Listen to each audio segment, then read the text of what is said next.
And welcome into the Thursday edition of Robby and Rexrode, 102.5, 106.3 The Game. Robby Stanley, Joe Rexrode, Nick Keyser here with you on this Thursday morning, broadcasting live from our Busy Bee Plumbing, Heating, and Air Conditioning Game Nashville studios, home of the $99 yearly Beehive membership, where the buzz is always about great service. Hope everybody's having a wonderful start to their day. Joe Rexrode, good morning. How are you? Great. 8th grade, not graduation, promotion. Was a big success last night. Okay, so that's good. Want to do a shout out to Mill Creek Middle School. 3 kids have gone through there. Fantastic people. Appreciate them all. Very good. Very nicely done. Nick Keyser, how we doing? What's going on? I'm good. My fingers are a little sore from folding the programs last night. I did 150 of them. So For the big event. Yeah. You weren't like licking stamps or anything, were you? No. Do you know the show Seinfeld? Yes, I do. Okay, so you know what I'm talking about? Vaguely, with George and Susan. All right. Well, but the That smart thing with that is we've done a lot of those thank yous, and Christian got me like a little dish with water, so I just get my finger, and then you just look at you, wipe it, and you don't have to lick all of them, Joe. Look at you. Wow, how about that? Thinking ahead. Yeah. I like it. Yeah, that tastes That nasty works, anyway. huh? Yeah. Okay. Cool. Mm-hmm. Life hack. Life hack. That is true. The conference finals in the National Hockey League underway last night. Florida and the New York Rangers. Florida with a 3-0 shutout last night, Joe. So Lavi on the ropes quickly in the series. Florida goes on the road, takes down New York in game 1. That's going to be a doozy. Yep. Yeah, and Florida was better. I mean, obviously they won 3-0, so that's kind of, I guess that kind of tells the story, but not always. But not always. Yeah, they're good. They're very good. Did Lavi have something funny? I severely doubt it after a loss. I don't know. Well, it's funny sometimes because he'll say like 4 words, yeah. and but conference finals it's a little tougher. That's a big crowd in there. It's a big crowd in there. Bet there wasn't a ton that was said after the game. I have to go back and look though. Maybe he was. Maybe he was holding court in there. Keyser said he has a clip. Why do you have a clip? We can play better. I don't think that was the best version of ourselves, and so we'll look to see what they did, see what we can do better in all areas of the game. I think there's more for us to give and more for us to do out there. Yeah, it sounds about like Lavi. Okay, all right. Pretty boring, typical crap. It was worth a try. It was. The Mavs take down Minnesota last night in Game 1 of the Western Conference Final in the NBA. Mavs putting together a nice little run here with Luka and Kyrie leading the way. Yeah, they really are. Man, that is a tough one. The basket interference one, that was so far away from the rim. I don't know, man. That's a tough one. That's a tough one. That would have tied the game 104, but it's really weird. Watch. It's basically like every other possession. Okay, Luka, you take over this possession. Dominate the ball, make some ridiculous shot. Okay, Kyrie, you take over this position. Luka, you rest over here on this side. Kyrie, you go do some crazy stuff and create a bucket. It's wild. I thought it would be a total disaster with those two. I think we talked about it last year when it happened. Like, that's just not going to work. There's 2 ball dominators. But, hey, they also at times play off each other, and they do. It's like you rest, now you rest. You take over, now you take over. And Anthony Edwards – right now, struggling a little bit. The shot's not falling for him, and if that doesn't change quickly, we're going to be looking at the Mavs in the finals. And, Joe, your beloved Milwaukee Admirals take a 2-1 series lead last night. How was this so late? I don't know. Burying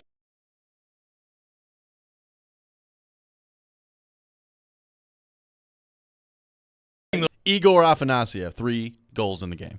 Another win for Yaroslav Askarov. Big win over Grand Rapids, man. Take that, Grand Rapids. Have some of that. Have some, Grand Rapids. 1 win away from advancing now are the Milwaukee Admirals. 5-game series, so need 1 more win. And this would be to the conference finals. Yes, which is where they got last year. That is correct, yes. Yeah. So, man, we can only hope. We can only hope. That is this correct. town is about to be just about to turned be ablaze. upside down, okay, by the Milwaukee Admirals. That's right.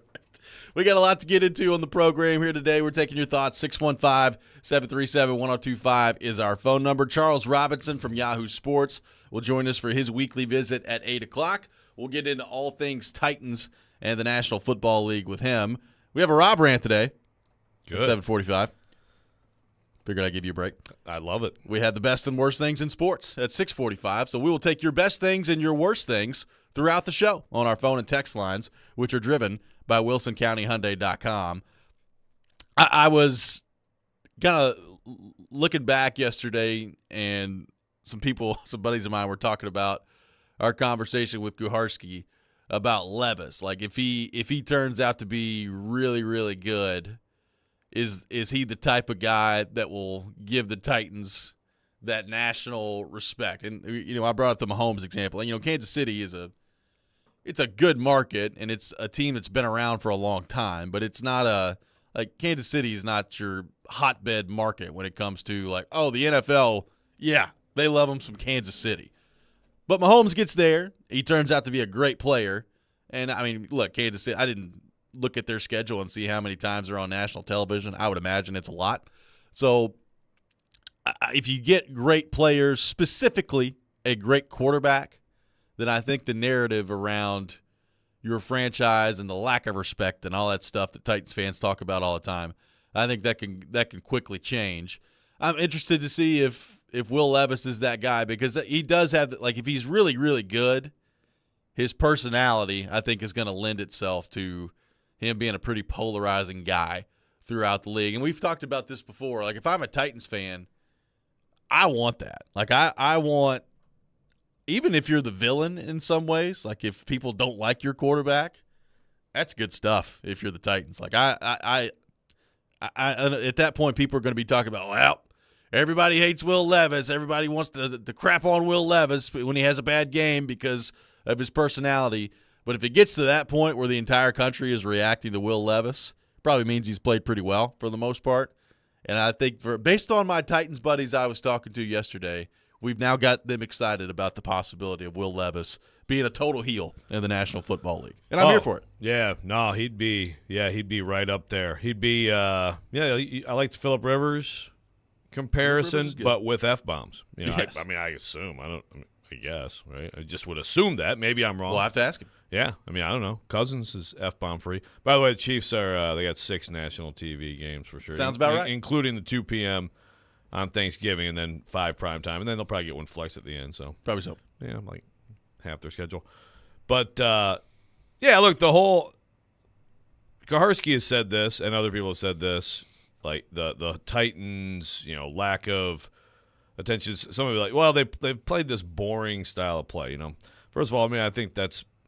I thought they were fun to watch. When Chris Johnson was insanely good. Different type of fun, but yes. I thought they were fun to watch when Vince Young was a rookie. But I think that's the whole thing. It's boring type style of play. Kind of just speaks to the same thing. It's quarterback. Yeah. You don't have the excitement. If Vince Young's career would have taken off, then I don't even think that would be a thing anymore.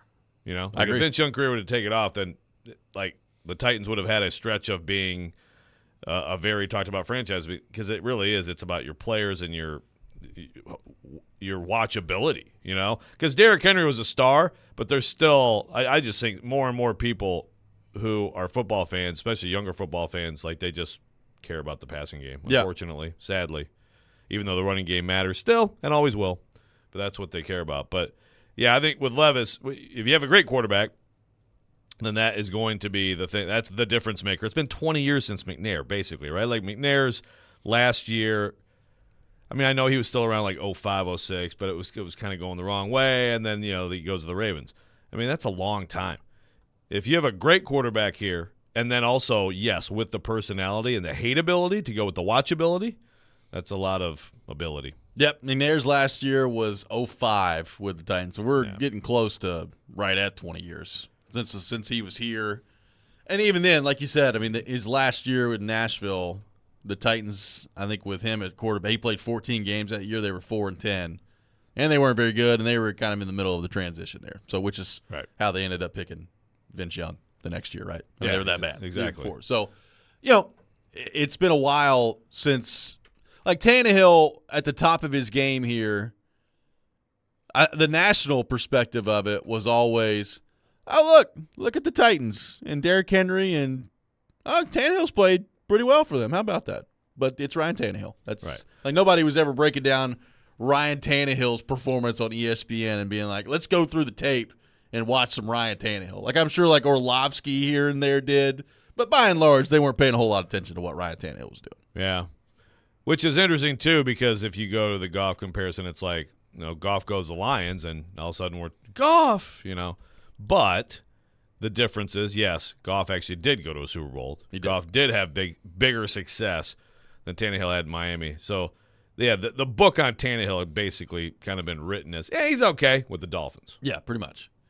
And that kind of stuck with him here in Nashville. So, I'm interested to see how this goes. I mean, there are way more important things on the Will Levis conversation than how much respect he gets nationally.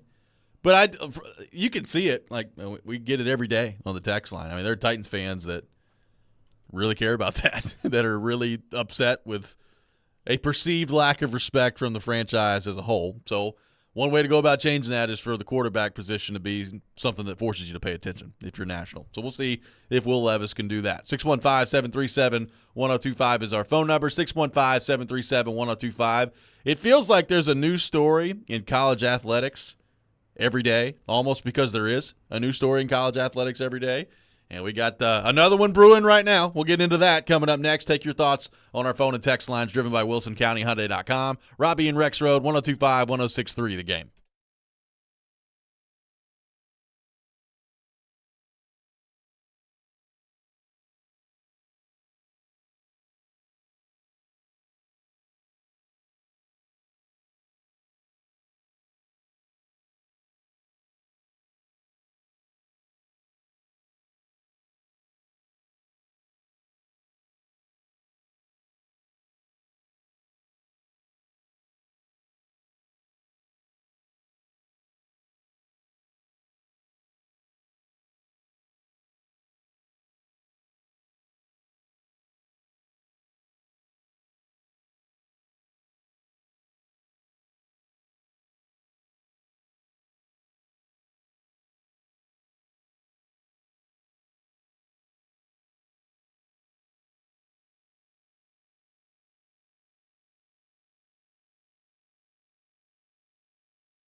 Welcome back in, Robby and Rexrode, 102.5, 106.3 The Game. Even the playing of this music makes me sad, Joe Rexrode. All I can think about is Uncle Vern, Gary Danielson, SEC on CBS, and that's no more. So I don't even like the music being played now. Well, yeah, now this music's played for the Big Ten, right? Yeah, that'll be weird. Nothing gets me fired up like this music in the background of some Iowa highlights. Iowa, Purdue? Yep. Woo! There's another incompletion. Fly is open. Let's go, P. Right. Woohoo! That drop folder keeps expanding by the day. I tell you what. And the thing is, like, that's one of those situations where if you're just listening to the show, you might have thought I just said that randomly. You know what I mean? Wait, what? What's he talking about Austin Peay for? That doesn't make sense, huh? That's awesome.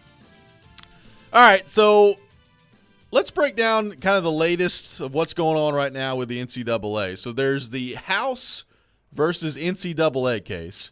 It's not a specific house. It is a person. Grant House. Yeah. But I believe it's a swimmer at Arizona State. I think that's right. And Sedona Prince, who was a TCU women's basketball player.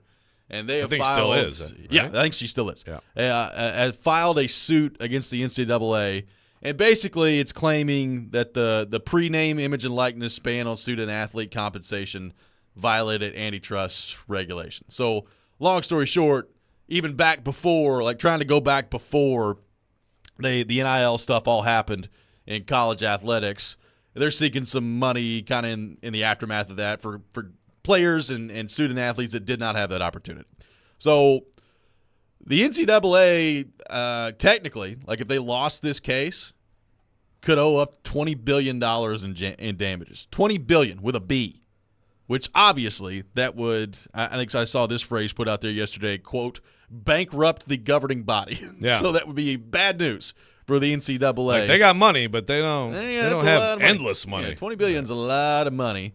So because of that, there are some settlement efforts that are going on, and the settlement stuff has been approved, I think, by the Big 12 and the ACC, and now you're waiting on, I think, the Big 10 and the SEC to kind of follow suit. And the Big 10 is in. The SEC, Pac-12 aren't, and the NCAA Board of Governors agreed to the terms. So it's heading that way. It's heading that way. $2.7 billion sounds better than $20 billion. $2.7 billion definitely sounds better than $20 billion. What do you make of what this means? And basically, this kind of being another step against the NCAA in terms of, I think we're headed pretty quickly to them just not having any power or say whatsoever when it comes to college athletics. Yeah. Yeah, well, this is so also this is headed toward once they first of all, the $2.7 billion, and there's a lot of fighting about that because like the smaller conferences, they're taking money from everybody. That they're going to withhold revenue distribution, they're going to withhold NCAA tournament distribution. But also, basically, it's about 60% of this is going to be paid by the smaller leagues, which sounds insanely out of when you just say it that way. But it's a lot of leagues. Yeah. I mean, it's a lot of schools, a lot of leagues. So it's like everybody pass the hat around. You put yours. Put your donation in here. Put your chip in. I mean, so it's not as it doesn't seem fair to me completely, but I mean, it's not as insane as when you initially say that, like, wait a minute, shouldn't the Power 5 pay like 95% of it? Right. But also this is going to, so moving forward, they're going to have about $20 million a year in revenue sharing that they're going to kind of plan for with the athletes. So again, I mean, we're headed toward labor, labor management. We're headed toward we're headed toward the college football commissioner at some point too. Yeah, that I think that's probably fair. And this is where it really gets. I mean, the good thing there are some good things about this, which is like, for example, it is stupid right now, like the portal, the freedom of movement stuff, where it's just like, I mean, Tyler Barron, I think he just said he's going to Miami now, right? I think so. So it's been Tennessee, Ole Miss, Louisville, Miami. Am I right? Or did I miss something? Was there an Arkansas in there? I can't keep up. No, I think you got it right. And look, I'm not trying to pick on Tyler Barron. I'm just saying there's an example of, like, yes, coaches can leave. 100%. Clearly, I'm for the kids getting money. They should have gotten money all along. If the NCAA wasn't stupid, they wouldn't be getting their ass kicked in court like this and like just in a complete state of disarray and chaos. Yeah. They should have gotten money a long time ago, more than just the under-the-table money that some were getting. But the freedom of you can just go from school to school to school with no sit-down, with no guidelines at all, that's stupid. And it's not the same as coaches, because coaches still have contracts. Right. And so, first of all, yeah, sometimes you see a coach take a job and then the next year take another job. Sometimes. But, usually they're there for a few years. And if they do leave, there's a buyout because there's a contract. And so once that's in place, you're not going to see this. And it can't be good for the fan experience. There's no way it's good for the fan experience. Just be like, okay, just tell me who's on my team this year. Oh, and my favorite player is on what? He's on our rival now? Okay. Alabama's point guard is Auburn's point guard from last year. Okay, sure. So in terms of like the big picture of the sport long term, you can't have people switching teams every 5 minutes. I mean, and so this I think will stabilize that. But my big concern with this, and this goes back to arguments I had with people when we were talking about NIL before it happened and everything. And I will say I didn't. At that time, people were like, well, all these non-revenue sports are going to get killed. And I'm like, no, they're not. I mean, you have to have nonprofit status, you have to provide 16 sports. You have to provide these opportunities. With this now, it's not clear, but I think we may be headed toward these Olympic sports or whatever you want to call them, these non-revenue sports, just being club sports, which sucks. There's a lot of kids who get opportunities because of that. There's a lot of people who coach these sports who aren't getting rich. I mean, that's part of the money, this ridiculous money that everybody talks about, and it's true, but a lot of it does fund these sports that make no money, and they provide opportunities for kids to go to college for free, and they provide careers for people. And I think we may be headed toward those people just cut out. I hope I'm wrong, but I think it's just hard for me to look at the whole picture and not start to get there. Yeah, I'm really interested to see the transfer part of this. I think is a really good point by you, because I think all of us would agree. Like the transfer, particularly in basketball and in college football, is out of control right now, right? I mean, people are transferring left and right. I mean, there are guys that have been on like 2 different teams since all this started, from the team that they started. So like 3 teams total. Like it's left and right. Every year, every team is dealing with it to some degree of transfers either coming in or going out, a combination of the two. And, like, I'm with you. Like, I don't think that's good. I don't think that's a good thing for college basketball, college football, college baseball, whatever sports you want to choose. I don't think that that's a long-term model for fan – like, if I'm a fan of Tennessee or Vanderbilt or whoever – it would be great to know that for the most part, the team, like the freshman class that you got coming in, is going to be there when they're juniors and seniors, particularly in college football. And in some cases, that does happen. Like Tennessee is, for the most part, actually had a pretty good retention. I mean, people love Zakai Ziegler. He's back again. Yeah, he's back again. Like there are examples of that being the case. But the transfer portal in general is out of control. The one thing I wonder about, though, because I agree, like, something's got to be done about it, but, like, I wonder what happens if they try to put in some ground rules on this, and then some kid says, well, you're limiting how much money I can go make. Well, there's a West Virginia case that I already lost on that. So. Yeah, I mean, you're limiting my earning ability by saying I can't go do this. Yeah. So, like, that's the kind of the big thing that they're going to have to fight against when you're trying to lay ground rules down for the transfer portal. I mean, somebody somewhere is going to say, well, you can't do that because you're limiting my earning power by going somewhere else. Yeah. And that's going to be a hard hurdle to overcome. Well, that's where, but if it gets to – I mean, that's just where it's just a completely different model where, again, it's like a pro league, right? Yeah. I mean, it's like a pro league with rules about free agency. Yeah. I mean, I had somebody ask me yesterday, like, could we get to the point with some of these NIL deals where it's like a contract, but it's like incentive laden. Like you have to reach a benchmark of either playing time or maybe a statistical benchmark. I don't know what it is. And I don't know what the answer to that is. There's obviously a very complicated answer to getting that part of it nailed down, but Yeah. I never thought about that. Like, could you have like incentive-laden NIL contracts in the future here? I don't know. Sure. Well, yeah. I think anything that you see in pro sports, I think it'll start to just echo that. And then some people will say, "Well, I think we're past. I think we're mostly past that." I mean, I don't hear a lot of people saying, "Well, I loved it when it was amateur sports." Well, it's not going back to that. Yeah, it's not going back to. And again, it really wasn't. I mean, again, Right. like your coaches were making millions back then. Like, so, and also some players were actually getting pretty sweet, wink, wink, NIL deals with their uncles' cars that they were driving. I mean, but so I think we're past that. But I think some people might say, okay, so if it just totally looks like a pro sports league, it's the NFL's minor leagues, does that turn people off? I think that's a good question to take on the other side. I think that's a great question. 615-737-1025, our phone number. What do you make of the current state of college athletics?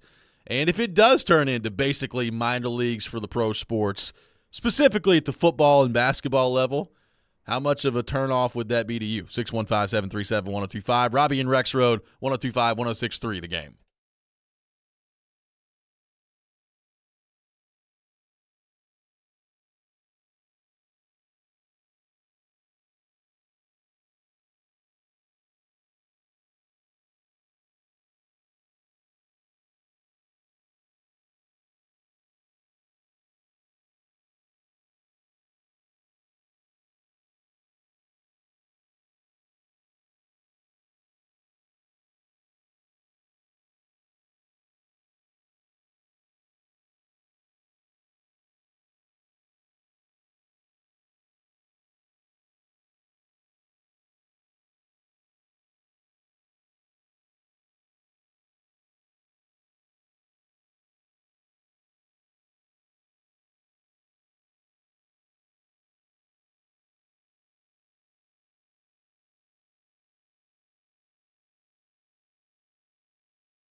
Welcome back in, Robby and Rexrode, 102.5, 106.3 The Game. Robbie Stanley, Joe Rexrode, Nick Keys are here with you on this Thursday morning. Tune in to 94.9 The Fan today as the Nashville Sounds take on the Charlotte Knights at First Horizon Park. Pre-game at 6:20, first pitch at 6:35. Coverage also available on the 94.9 The Fan app and at 949thefan.com. Sounds baseball presented by Twin Peaks, Family Leisure, and Busy Bee Plumbing, Heating, and Air Conditioning. We're taking your thoughts on our phone and text lines driven by WilsonCountyHyundai.com.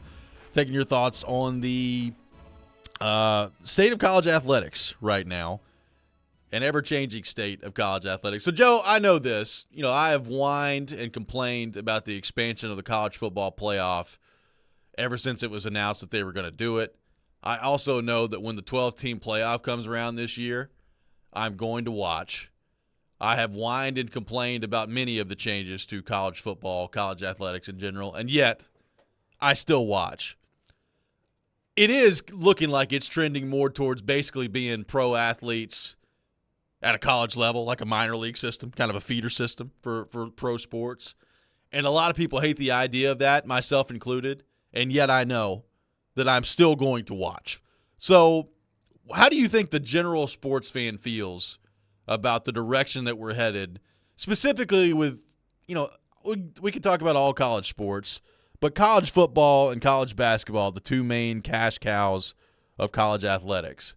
How do you think the general sports fans feels about the way that this continues to basically shift towards pro sports like it has for the last 5 years here? Yeah, I think a lot of people complain but still watch. I think you're exactly, and I'm the same way. I mean, and the thing is, there are some things that I love. I love that these kids can get money. I do think that there are a lot of bad decisions being made. Just jump in the portal, and then sit there, and then you end up in a worse situation. I'm concerned about, you know, the education aspect of this, because this is, you know, yeah, it's a minor league feeder system, but guess what? Also, a very tiny percentage are actually going to go to the bigs, right? For most of these kids, this is the bigs. This is where you'll make your most money out of athletics. And you need to be getting a degree and preparing yourself and taking advantage of the situation. And, again, if you're portal, switching schools, I mean, there's got to be some credit transferring issues in there somewhere, right? I mean, there has to be. So there's a lot of stuff with this that's bad, and we've talked about there was credit transfer issues from me going from a community college to MTSU. Right. So yeah. There's going to be some issues. Yes. I mean, and look, we're here. I know with Vanderbilt, I've heard so many different stories of like the difficulties of, you know, getting in, a transfer getting in. Also, like, you know, can you have a transfer who's going to go there for 2 years, because that's like a rule. I mean, like, there's a lot of stuff that goes with this. Again, it's still college. When it comes down to it, yeah, I think it'll be – I'm excited about, like, the playoffs at home sites, like the idea of whatever, like Alabama playing in Columbus in a cold weather game outside or whatever it may be. I think there's a lot of things that are good. You can't play in cold weather. They don't do that in football. Oh, that's right. Yeah. Oh, yeah, well, certainly. That's never happened. We cannot – cold it's 30 degrees. You can't do that. Yeah, that's never happened before in football history. Thank you, Bob Bowlesby. Oh. That was one of the underrated my all-time favorite takes. rants. It was like one of my favorite rants. It was so easy. Good Lord. Yeah, no, there's never been any famous pro football games outside in cold. Good God. Now, look, the thing is, I actually have kind of an optimistic view when it comes to – especially football. Basketball, I'm worried about them screwing up the tournament, so that's its own separate thing. But college football, I think the thing is they are going to figure this out, and then you're going to have, I think, a more public and open kind of like salary structure. And look, the more coveted, pursued players should still get more money. Yeah, I agree. So I do hope that's part of it. They don't try to say blanket, you know, everybody gets X amount. That's just like cost of attendance. No. If you are the 5-star quarterback from California that Alabama and USC and Ohio State all want, that person should get more money. I'm sorry. I agree. But they figure that out. I actually think it's the people. This is what people love. They love the name across the thing. It's what you grew up cheering for. It's the same stadium. It's the same college town. It's the same tradition, same mascot, same cheer. You know, running through the power tee. None of that's changing. So I actually think that once they figure this out and then they stabilize it so where, again, I don't want to pick on Tyler Barron. He's just an example. So you don't have a kid who's at 5 different schools in one spring. Yeah. Then I actually think it's going to be in good shape. Basketball, I'm worried about. Let's go to our 102.5 The Game phone line, driven by WilsonCountyHyundai.com. Welcome in, David. David, good morning. Thanks for calling in. Hey, good morning. Just a real quick thought. I think the NIL has kind of gotten out of hand. It's gotten ridiculous. And I don't disagree that players shouldn't receive benefits, but I think then there should be a contract there because the money's coming from boosters, the school, kids, parents. And so if you're going to have a commitment to those benefits, there should be something in return. And I think basketball is the best example. I mean, you only have like 20 positions, and you just can't commit to these top-rated players year after year and not expect some commitment in return. That's just my comment. Thanks, guys. Yep, thanks for calling, David. I mean, that is an interesting point, too. Like, we saw basically an example the other way the other day, right, where we were talking about, Rashada, who got the $13 million promise down there in Florida.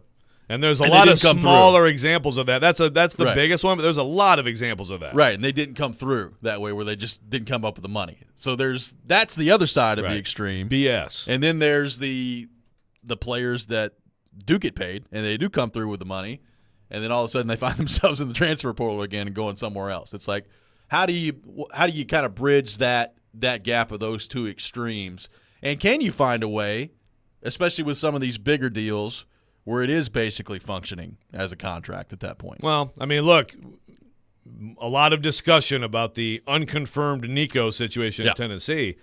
And, that was, of course, that story was broken by Stuart Mandel, who I work with at The Athletic. And so I've had some conversations about that whole thing, and it's kind of like, I know that there, in those deals in particular, there have been discussions like, okay, so, back then it's like, NIL, you're going to get paid for your – whatever. You're going to do some appearances around Knoxville or around Columbus or whatever, right? I mean, and they do. I mean, I actually know, like Nico, for example, I know he does stuff where it's like part of this. Like it goes to things. He's put some on his Instagram, Yeah. Yep. But that's – so, okay, so in a contract, could you have it like, you must be doing these things in Knoxville, Tennessee, in Columbus, Ohio, X amount of times a year? Because, I mean, if you transfer to – Washington, that's going to be tough. Hard to pull off. You know what I mean? Yeah. But so that's that. So I think, again, we're going to get to the point where it's just much more just cut and dry. Here's the contract. Here's what you're getting paid. Yeah. And, and again, the coaches' contracts are public for public universities, and I think this will be that too. And it'll be through the schools. I mean, basically, this week we are finally the NCAA is finally announcing the schools are going to pay the players to play sports for them. So it's a step. I mean, it's all court driven, and there's still this concern. Like, okay, like you just said, what about this possible lawsuit? This angle of lawsuit. They're trying to obviously get rid of all the lawsuits and just have a new model. They're trying to get that new model. I mean, I think we're going to look back on it, Joe, where the day the NCAA basically died was the Supreme Court 9-0 case, right? Like that's it. That's pretty much it. And I know, last year they tried the Tennessee stuff with the NCAA investigation and all that. So, like, they're still technically around. But this time, 10 years from now, we're going to look back on it. I mean, we even look back on it right now. And the day the NCAA died was the Supreme Court 9-0 case. Exactly. Supreme Court 9-0 on anything is unbelievable. Right now in this day and age. Yeah, should tell you. Trey says, all I care about with NIL is I get to play the NCAA football video game, and they never take it away from us ever again. I think you're good, man. I will say. People are excited about that. I got myself a PlayStation 5 a few weeks ago. I'm pretty darn excited about that. I've never played that game, but it does look cool. It's pretty awesome. Yeah. Yeah, it's going to be great. I had one more point on this, and then that tripped me up. One quick point to make on this because I was just reading a piece from our doctorman at the Big Ten meetings, and our guy. That's why Izzo hasn't been at the pre-show meetings. He's out there in California. Been struggling. Those Big Ten meetings out in California, because that makes sense. But he has banged this drum, and he was talking about it again today, and I'm totally with this. Another thing. This has been a big part of his program, but any of these long-term programs where you got a coach in place, Tim Corbin here in Vanderbilt, he has such a great thing going because these guys, They grew up together. They sort of helped each other. They eventually got their opportunity. A lot of them go on to the pros. They come back. They invest in the program. I mean, Vanderbilt has its own totally separate thing there because of all these like MLB guys in a lot of cases giving money or whatever. But they are a support network. Whether you don't have to be in the sport. You go into the business world. You got an incredible support network. And like his point is like I have so many guys like that. So if we're gonna have all these 1 year and then you go to 3 or 4 schools, where do you go back to? I know that's a secondary part of all this, but along with education, it's one of these things that's why we got to get through this. This is going to be also known as a little small area of like just wackiness where coaches are like, I'm burned out. I can't even do my job anymore. I mean, we are going to head to a more stable place, I believe. So I think you and I both agree eventually we're getting to a college football commissioner at some point. Is that going to be Saban? Oh. Is he playing the long game? That's not a bad thought. I don't hate that idea. I'm just throwing it out there. Yeah, he's gonna. What's the pay? That's what he's gonna know. I'm sure probably it will be significant. Yeah. I'm sure it will be significant. Yeah, I can see that. The commissioner thing, that's been talked about a long time. But again, this is where like college athletics is so. Like my answer to that has always been, but the presidents still decide things. So like the commissioner is telling them what to do now, but there still should be a commissioner to help these conferences not. Stab each other in the back and just do ridiculous crap. So, Saban, I like it. 615-737-1025, our phone number. Coming up next, it's time for the best and worst things in sports. We'll take your best things, your worst things on our text line driven by WilsonCountyHyundai.com. You're listening to Robby and Rexrode, 102.5, 106.3 The Game.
The best and worst of the sports week, now on Robby and Rexrode. On ESPN. 102.5 The Game and the Game Nashville app.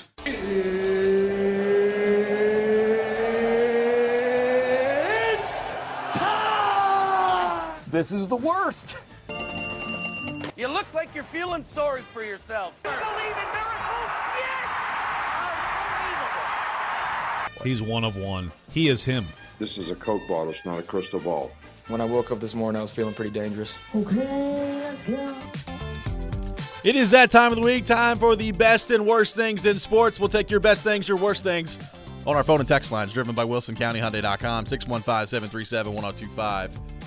Joe Rexrode, would you like to kick us off as you do every week with your best and worst things in the world of sports? Got a lot of people on the text line hoping that we weigh in with a certain thing. My goodness, I guess. Is there like some message board thread about like Robby and Rexrode don't talk about Vanderbilt if they beat Tennessee or something like that? I mean, look, Robby did come into the pre-show meeting and say, guys, we're not talking about this Tennessee loss to Vanderbilt in baseball. First thing I said at 2:28 a.m. this morning when we began our meeting. Right, and our doozy's like, sorry, Robby, you got to take your medicine, buddy.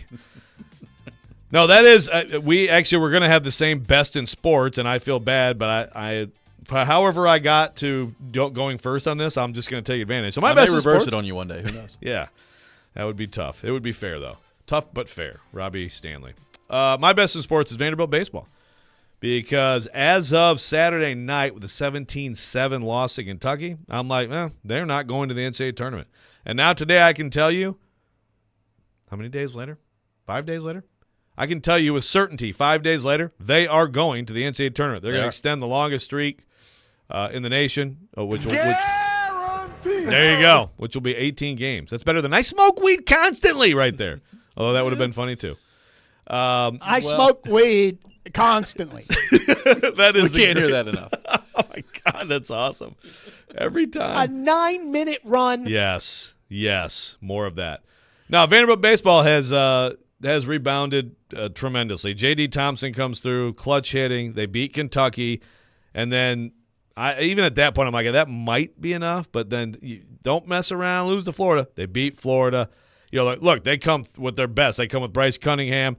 They come with Devin Futrell to beat Tennessee yesterday, and so that's big. Obviously, that's a streak. It's 2 straight against the Vols. Robby, have some of that. It is. But I've loved. So this goes to my worst, but I will say still part of my best is I've loved seeing some Tennessee Vandy interactions back and forth on this. Vanderbilt More fans of it last night. This is the big. Yeah, we own you again, and Tennessee fans like I couldn't care less about this game. Yeah, but that goes to my worst in sports. My worst in sports. I'm sorry, Vol Twitter, but it's Tennessee fans who don't know anything about baseball. And look. Here we go. Look at Keezer's and they're like, oh boy. I'm just going with Wes Rucker. Okay. Wes Rucker loves to quote tweet dumb Vol Twitter tweets and respond to them. So let's see. Here's one from EM Go Vols. This is now 3 games in a row a Tennessee team has had a number 1 seed and bleep the bed. Basketball, softball, and as of now baseball. Our pitching sucks. Tony Vitello should look like he gives a bleep. He's wasted thousands of Tennessee fans' money. I would say Vitello has lost some respect from the true UT baseball fans tonight. Oh, God. And of course, Wes is quote tweeting these and responding. Look, obviously, I will say, like, if you travel to something and your team is in a situation where it's like, this tournament doesn't mean that much, that stinks. I feel for you, but. Look, Tennessee. It's in Hoover. Well, didn't go to California. Someday, though. We've been talking about college sports. Someday, the SEC baseball tournament in Anchorage, Alaska. But no, it's just people. Vols fans. I think obviously the sport that matters most is football. Yes, and I just think with other sports there are some Vols fans who can't get out of the one loss is devastating. You know what I mean to that particular sport. Yeah. So that's my worst in sports. But Tennessee is going to be fine. A.J. Russell was able to throw. Actually, it was a good day, I'd say, for Tennessee to just get him going. Yep. They're going to rest the arms. I guess they might not get the number 1 overall seed, which means if you do get it, you will not win the national championship. I mean, I basically at this point, would tell yeah. you. So all is fine. Vols baseball fans, calm down. Vanderbilt, good job. You're in, and Vanderbilt's gonna be a 3 seed probably somewhere on the road next week. Whoever that 1 seed is not going to be happy to see them. No, not at all. Especially if Cunningham and Futrell are gonna perform like this. Yeah, they're not going to be happy to see them. Nick Keyser, your best and worst things in the world of sports. Yeah, I'll make this real quick. Plenty of optimism for the Preds offseason after moving Ryan McDonough, while Barry Trotz could very possibly be moving other prospects, could be moving other players. I think there's a lot of optimism for what is to come, so that is just one move of many coming up. And then I would say the worst in sports, because the film is supposed to come out sometime today. Scotty Scheffler and all of that last week was absolutely craziness. Looking forward to seeing what that is. And waking up at the hotel with my family last week, having breakfast, seeing that a man got killed, but also that Scotty got arrested, man, I could not believe any of that was happening. So more details are coming out this afternoon, supposedly. So we'll see how it all shakes out. Yeah, apparently a press conference with the Louisville mayor and I guess the chief of police coming up later today. And apparently more video is coming out. We know it's not body cam video, so I don't know what video is coming out, but we'll see what happens. Supposedly it's at 10:30 this morning. Yeah, we'll see what happens on the Scheffler front. What a story. It's going to be wild. We'll see how that goes. My best thing in sports, the conference final in the NHL is going to be awesome. Florida, New York last night. I think Florida did a really good job of kind of proving what they can do. And Florida, I said it earlier this week, I give Florida the slight edge over New York, but I think it's really slight.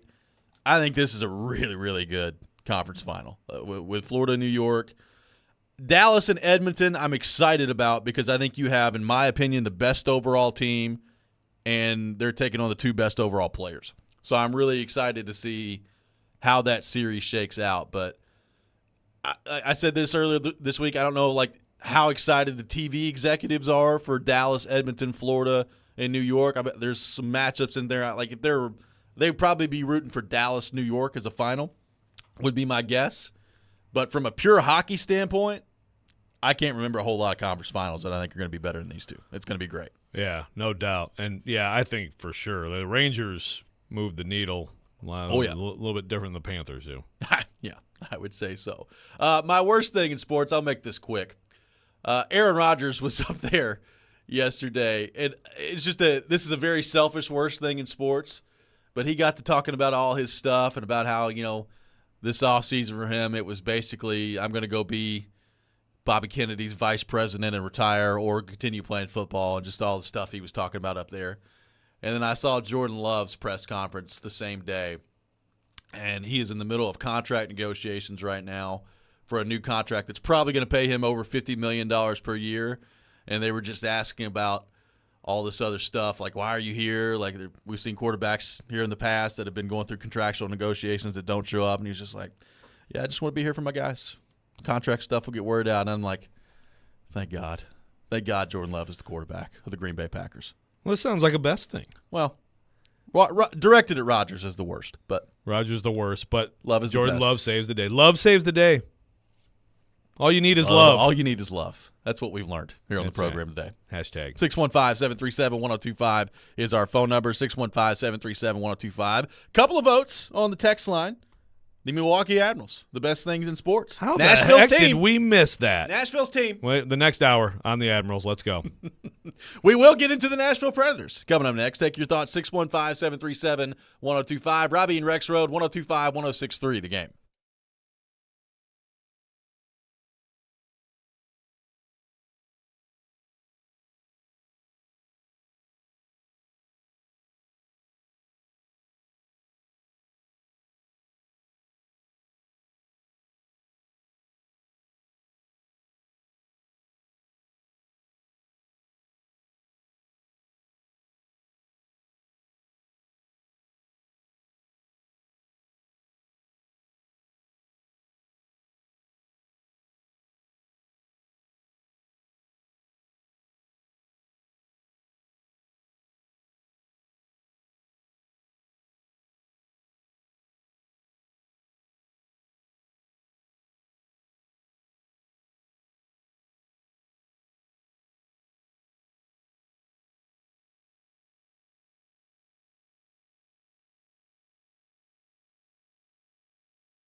Hour number 2, Robby and Rexrode, 102.5, 106.3 The Game. Robby Stanley, Joe Rexrode, Nick Keyser here with you on this Thursday morning, taking your thoughts on our phone and text lines, driven by WilsonCountyHyundai.com. 615-737-1025 is our phone number.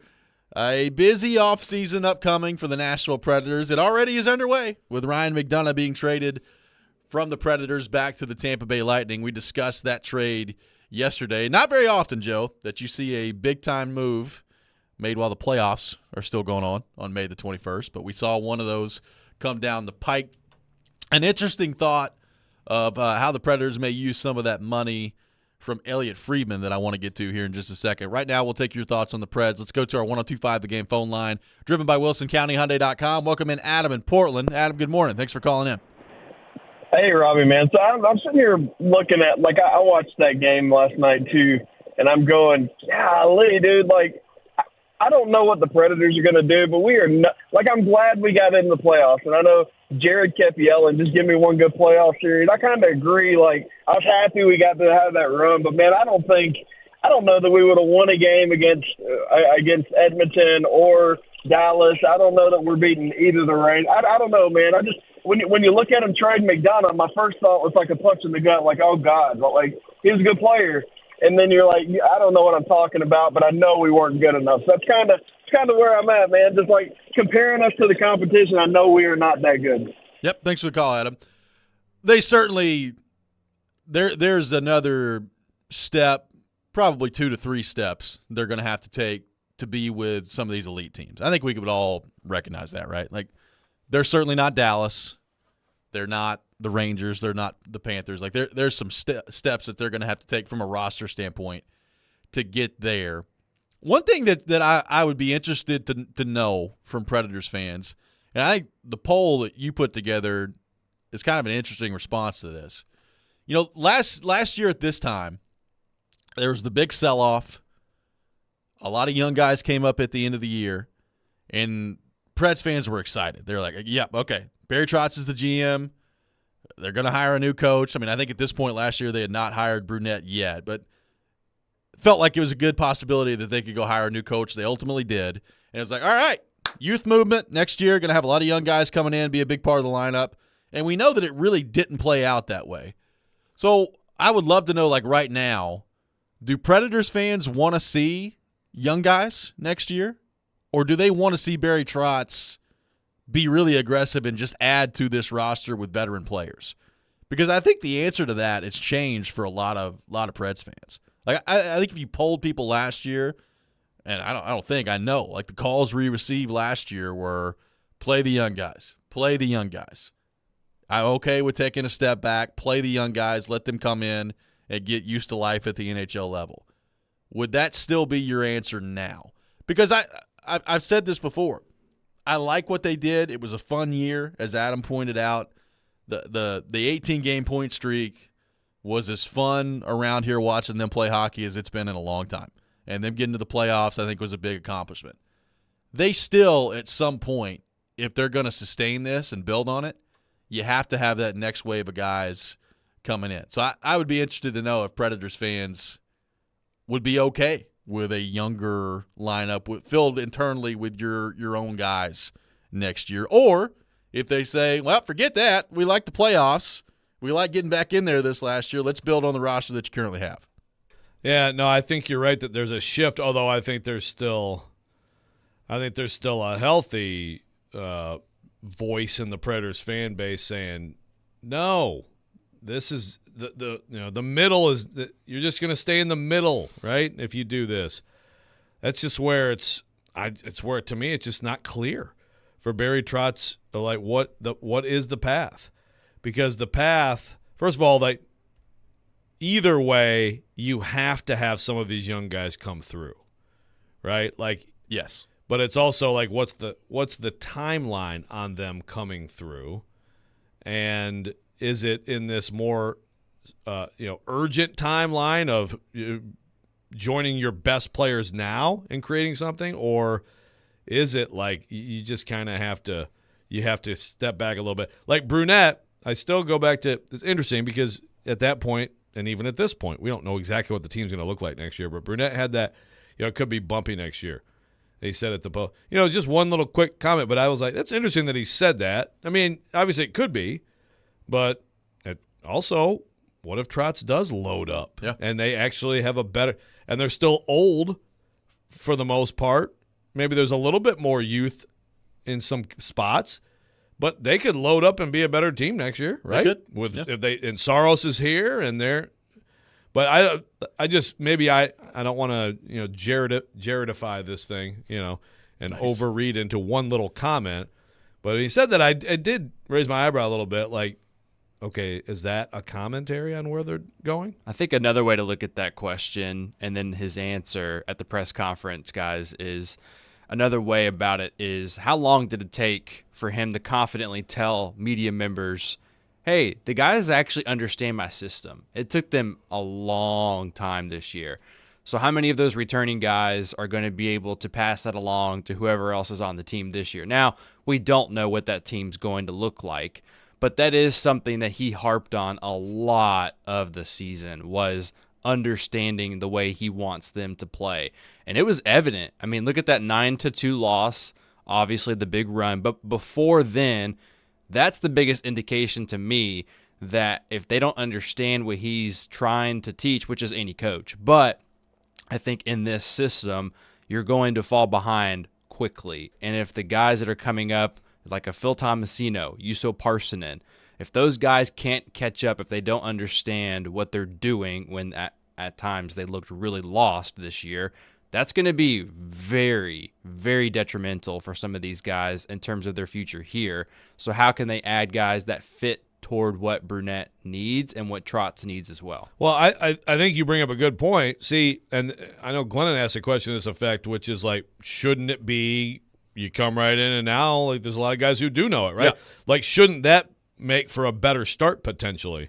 And, but you're right. Some of the young guys, like, that's part of their story is they're going to have to get the system better. They're just going to have to, in some cases, just play better too. No, right? I think also, though, like, if I'm Trotz, not that this is Trotz is the general manager. He's the one making the decisions. But I almost I hesitate to use this word again, collaboration. Like, if I'm Trotz, I'm looking at Andrew Brunette, and I'm sure that they've done this. You're going over your free agent targets, and you're like, all right, who out there do you really think fits into this system well?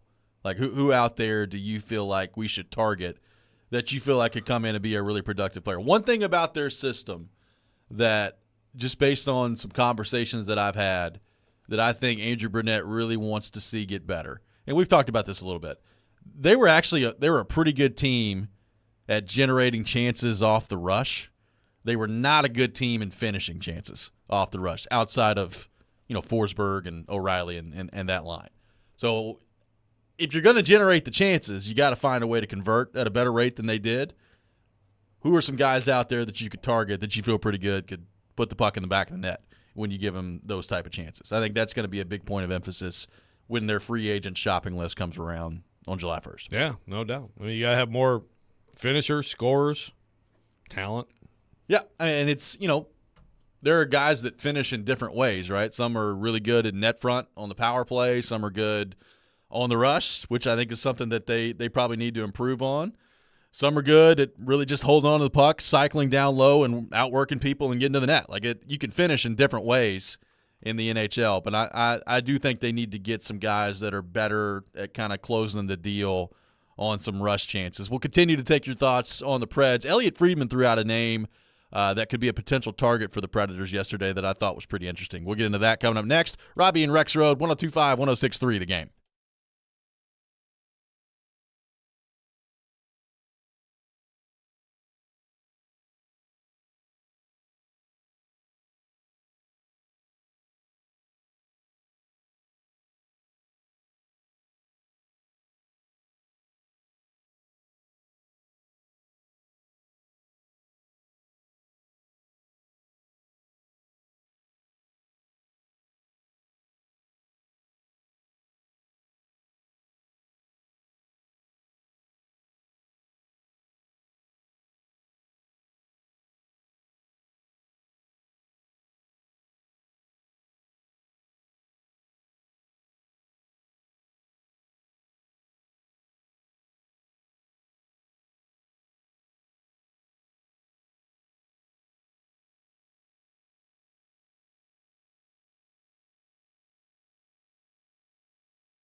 Welcome back in. Robby and Rexrode, 102.5, 106.3 The Game. Robbie Stanley, Joe Rexrode, Nick Keyser here with you on this Thursday morning. We're taking your thoughts on the Predators on our phone and text line driven by WilsonCountyHyundai.com, 615-737-1025.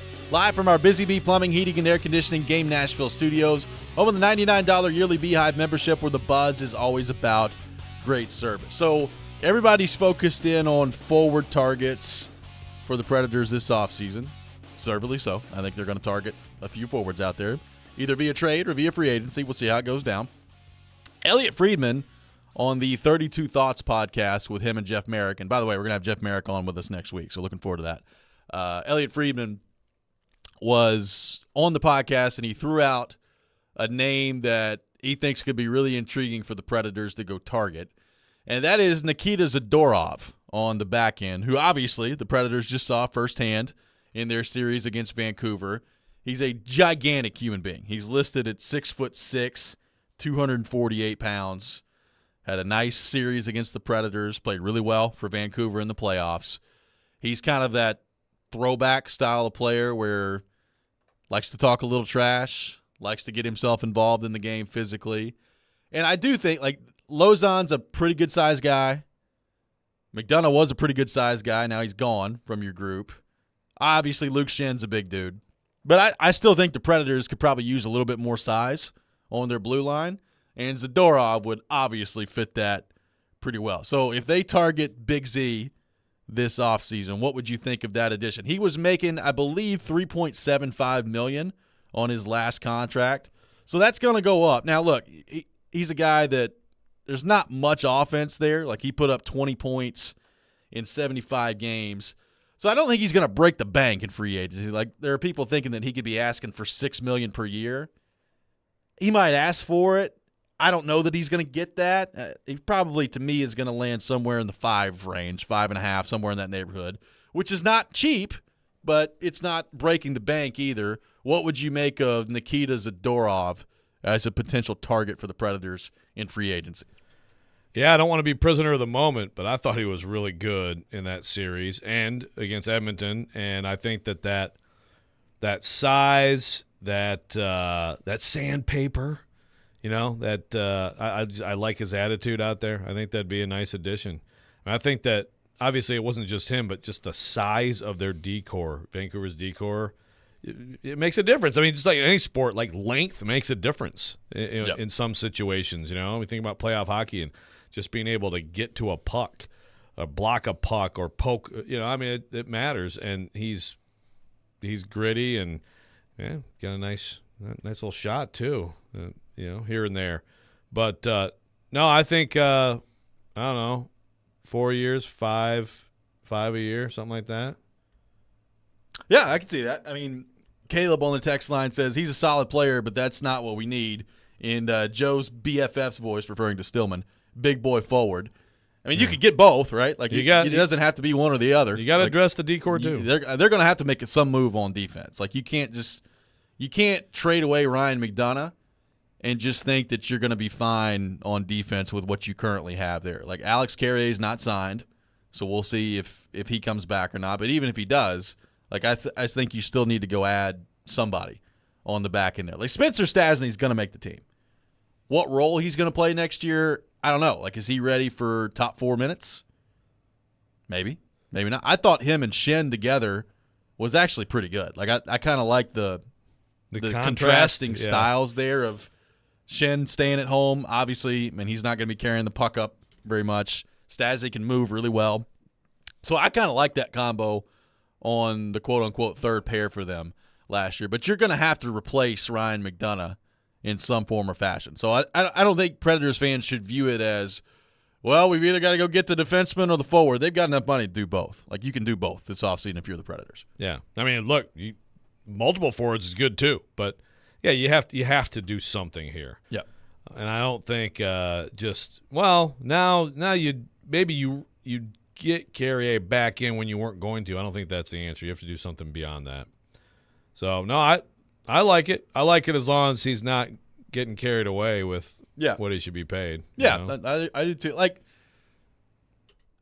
he's I think throwback player is a pretty good way to describe it. Like, he is first off, for us and for the fans, it would be awesome because Zadorov is a character, man. Like, he's pretty funny and he's great in the media. Not that that's the be-all, end-all, but I'm just saying the personality of him is pretty good. I think his teammates love him everywhere that he's been. So, like, we got a texter that says, I think Z's a bad move. Seems like a brute with a bad attitude. I don't think he's got a bad attitude. I think he's got, like, a screw you attitude out there on the ice, which I think the Predators probably need a little bit more of. So, like, I think it would be a good move provided that the cost is not crazy. If you're asking me, like, would I rather have him or would I rather have the idea I threw out there yesterday of Brett Pesce? I think I'd probably rather have Brett Pesce, that he could play with Yossi. Like, I don't know if Zadorov could play with Yossi, but I don't know if that'd be a great combo. I'd like to have Pesce if you force me to choose between the two. The right shot. Yeah, the right aspect shot. And stay-at-home guy that can play big minutes. Yeah. So I'm interested to see what they do there. A lot of thoughts also on the young player part of this. Jordan in Nashville. I love this season. The roster proved it could win. That being said, it's not sustainable. Compete, but don't get trapped in the middle. Keep the young movement going with older guys to instill the serial winner knowledge and attitude. A lot of people talking about the season was really fun, but can you sustain it if you don't bring in younger talent? I agree with that. The question that I have kind of attached to that is, okay, when you bring in the younger talent, is that going to mean that you take a step back? Because I said this at the end of the year.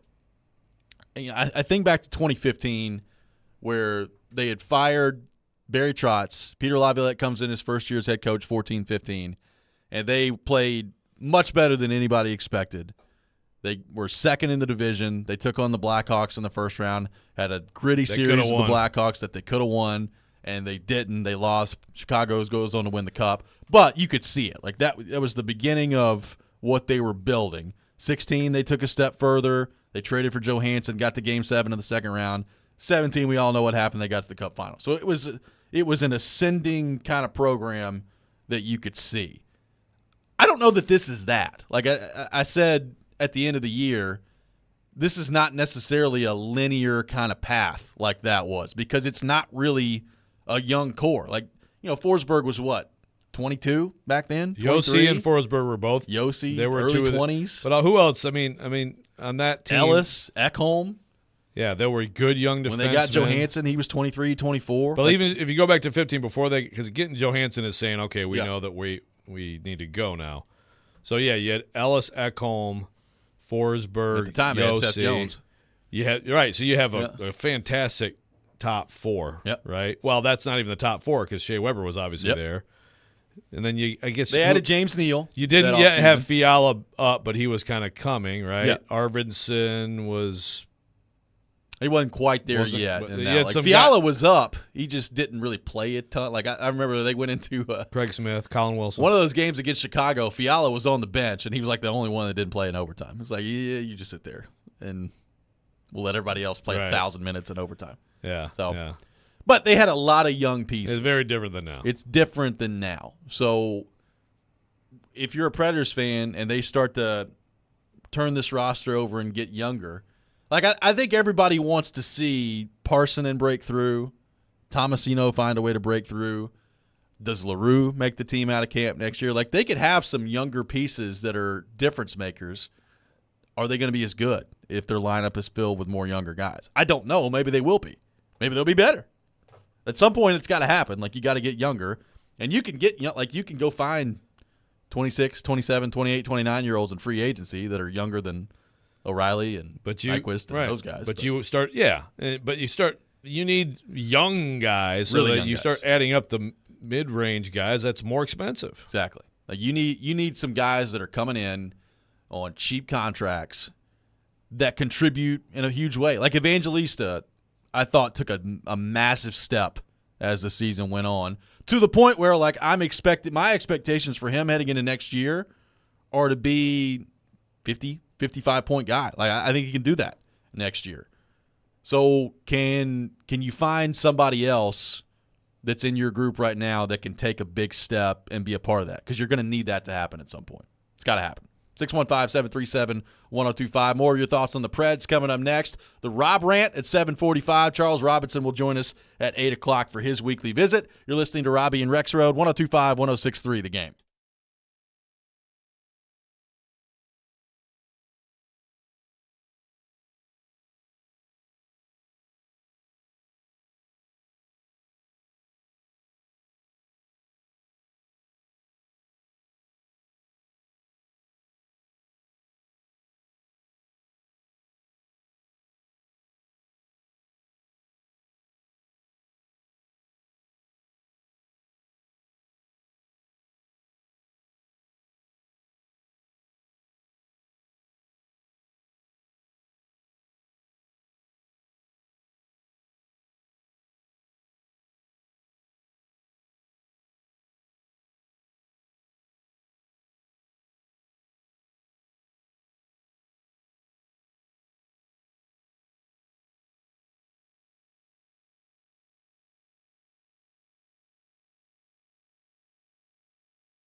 Welcome back in, Robby and Rexrode, 102.5, 106.3 The Game. Robbie Stanley, Joe Rexrode, Nick Keyser here with you on this Thursday morning, taking your thoughts on our phone and text lines driven by WilsonCountyHyundai.com. Join Cromwell Media along with local athletes and musicians at Hermitage Golf Course on June the 20th for the 615 Open. Make a difference while supporting Souls for Souls. Every $20 raised goes towards a new pair of shoes for a local child experiencing homelessness. Sign up to play or to sponsor at 615open.com. Taking your thoughts on the Predators. What should the plan be this offseason? 615-737-1025 is our phone number. Sean says, when I heard McDonough was out, my first thought was we got to find an elite shutdown guy. Back end scoring was not even a thought. and I stand by that. Other people saying you got Lozon, you got Shen, you got some guys that are good at playing stay-at-home defense, especially if you re-sign Alex Carrier. If you get that, go sign somebody from the back end that can score and that can add some pop to you. There's the Montour yep. idea. That could be a thought. I mean, I am interested to see, like, which one does Barry Trotz – he's going to address the defense in some form or fashion. Which way does he do it? Does he go for more of the shutdown guy? Does he go for more of the Brandon Montour adding offense from the back end type of way? I mean, you could make an argument they need both, right? Like, they need a replacement for Ryan McDonough. They also, I think, do need to find some guys that can put the puck in the net from the back end. Like, it can't just be Yossi back there, right? Yeah. Is Stasny a guy who could end up with some offensive numbers? I think that he can create some offense based on his speed. Like, I mean, he scored late in the season on the rush, like right around the net, which you don't see a ton in this system just because they're trying to get the puck up to the forwards as much as they possibly can. I mean, Stasny's offensive numbers in the minors have not been great, right? Like, he had, I think, 56 games in 22-23. He put up 13 points. This year in Milwaukee, 44 games, 20 points, 5 goals, 15 assists. So he doesn't put up a ton of offense. I still think with the wheels he's got, he could put himself in some good positions, maybe to have some of that at the NHL level. But I don't think he's going to be a guy that's like a big power player. Yeah, big, like huge point producer from the back end. I would say at his peak, he could be like a 30-point guy at the most. But, you know, in conversations I've had with him, he says that oftentimes he looks for that pass. Like, if he's got a chance, he's going to look for the guy off to the side or somewhere else. He's great at recognizing when he should drop in because, like Robby just said, that's perfect. He drops in, and it's usually right down the middle. I mean, his first career NHL goal is a microcosm of what he's been doing in college. So, I don't know what Robby's doing. He's distracting me. I know somebody that's on the news right now. I took a picture of it. Oh, well done. I'm just saying. So, anyway. Hey, wait. Is that Sarah from the Preds? It is. It is. She's okay. Interesting. Wow. All kinds of multitasking. Yeah, look. She's a traveler, according to the news. Yes. I think, like, Brunette wants that, right? He wants the pass, especially out of the zone, to be the first option. So you're trying to get the puck up the ice as quickly as possible. That's a very simplistic way of putting what they're trying to do with their system. They're trying to go, put the puck up the ice as quick as possible. I think within the confines of that, there's room for your defenseman to make some plays through the neutral zone. We see Yossi do it all the time. Now, holding somebody to the standard of Yossi and his ability to create offense is a hard thing to find. Like, could you find somebody and Montour, I think, is a good example. Can you find somebody on the back end that's really good at getting their shot through? Like, you know, Fabro can do that at times. I've wanted to see, I think, more offense than we have from Carrier. Like, him and Lozon were really good all year long. But, like, Montour 2 years ago, he put up 73 points, 16 goals, 57 assists. This year, it was a little bit down from that, 33 points in 66 games, 8 goals, 25 assists. But, I mean, there's been an ability from him to get the shot through from the point, and I think they need another guy who can do that. I think of Carrier's goal against Vancouver. Biggest exactly. Goal of the postseason. Yeah. But, yeah, more. You got to have more guys that can do that. And, again, like, I think you can go out and find a defenseman this offseason to add to your group, and you can also get involved with the forwards. And I'll say this, and I don't know how much room I'm leaving open for it because traditionally the Predators have kind of erred on the side of caution when it comes to some of their young guys. I can tell you they are unbelievably excited about Tanner Molendyk and what he can be. He's 19, so it seems pretty early to put him in the NHL. But I can tell you, based on some people I've talked to, I think there was some consideration on doing that last year. Like, Brunette loves Tanner Molendyk. So could he be a factor this year? I think that would surprise a lot of people, but I'm not going to rule it out heading into training camp. I'll put it that way. That would be fast tracking for sure. Yeah, that kid can skate. There's no question, that he's the guy in that, because we talked about Ufko, right? Yeah. But obviously there's a totally different trajectory there. I don't think he's with ready. Molendyk. Yeah. And that brings me to I want to go. In fact, I totally forgot this. I asked in this survey the forward and defenseman that you're most excited about. Molendyk won in a landslide. Yeah, Molendyk was 67%, and a lot of the other guys are like young guys who aren't gonna, like Kola Kanumi, if I said that correctly. For example, did I say it? Did I say it right? What's his first name again? Casper Kolanumi. That's pretty close, yeah. All right.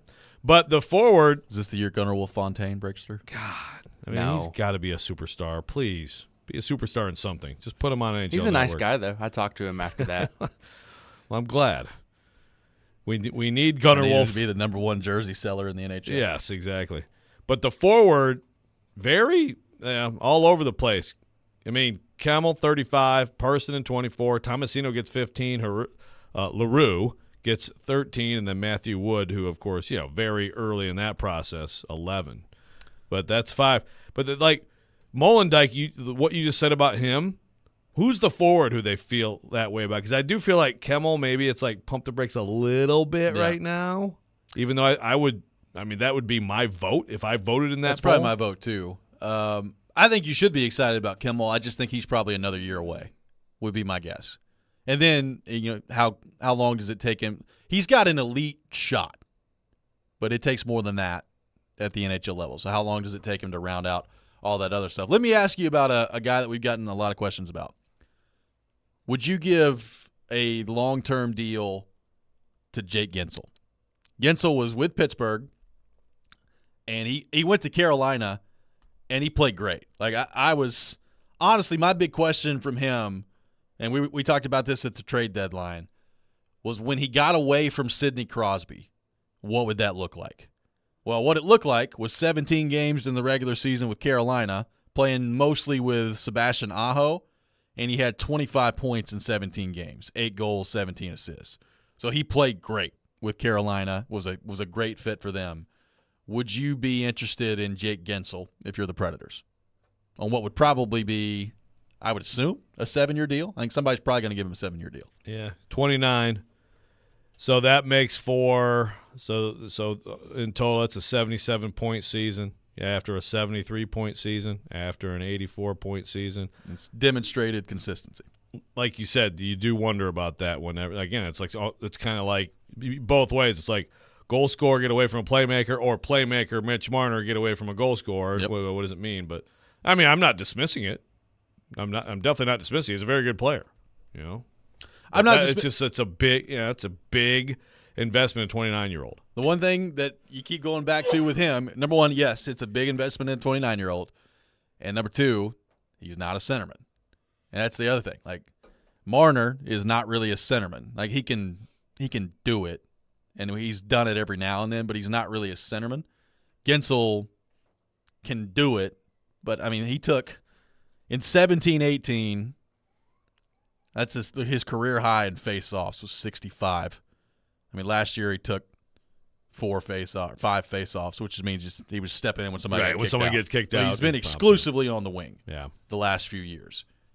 So I'm not saying I'm not saying you can't go out and sign good wingers, but it still leaves you the problem with at some point you have to find a dynamic centerman at some point. Yeah. I don't know.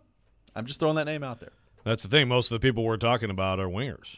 Yeah, exactly. There's the free agent centerman target. Well, number one, Stamkos if he got there, but he can play both, wing or center. And then Lindholm in Vancouver, who is really good in the playoffs, but he was actually pretty disappointing after they got him in the regular season. So, to me, Lindholm is a good player. Lindholm is not some game-changing centerman at that point. Yeah, for the Preds, he would certainly be up in the lineup. He was the third-line center for Vancouver. Right. Good player. Really, really good player. And there's nothing wrong with adding good players, but you eventually have to find what you have to love grow. To have. You have to grow one. You have to grow who one. Is that going to be? What you love to have, like at some point, Ryan O'Reilly is going to have to downshift, right? He's going to have to downshift from first line center, probably a gradual downshift, getting to the second line. And in a perfect world, what you'd like to have is by the end of his contract in 3 years, you'd probably like him to be your third line center and have two guys in front of him that you feel pretty good about. That's a heck of a task to get to. Right. That sounds great, but yeah, show me the names. It's hard to do. 615-737-1025 is our phone number. Coming up next, it's time for the Rob Rant. Charles Robinson will be with us at 8 o'clock. All that ahead, Robby and Rexrode, 1025, 1063, The Game.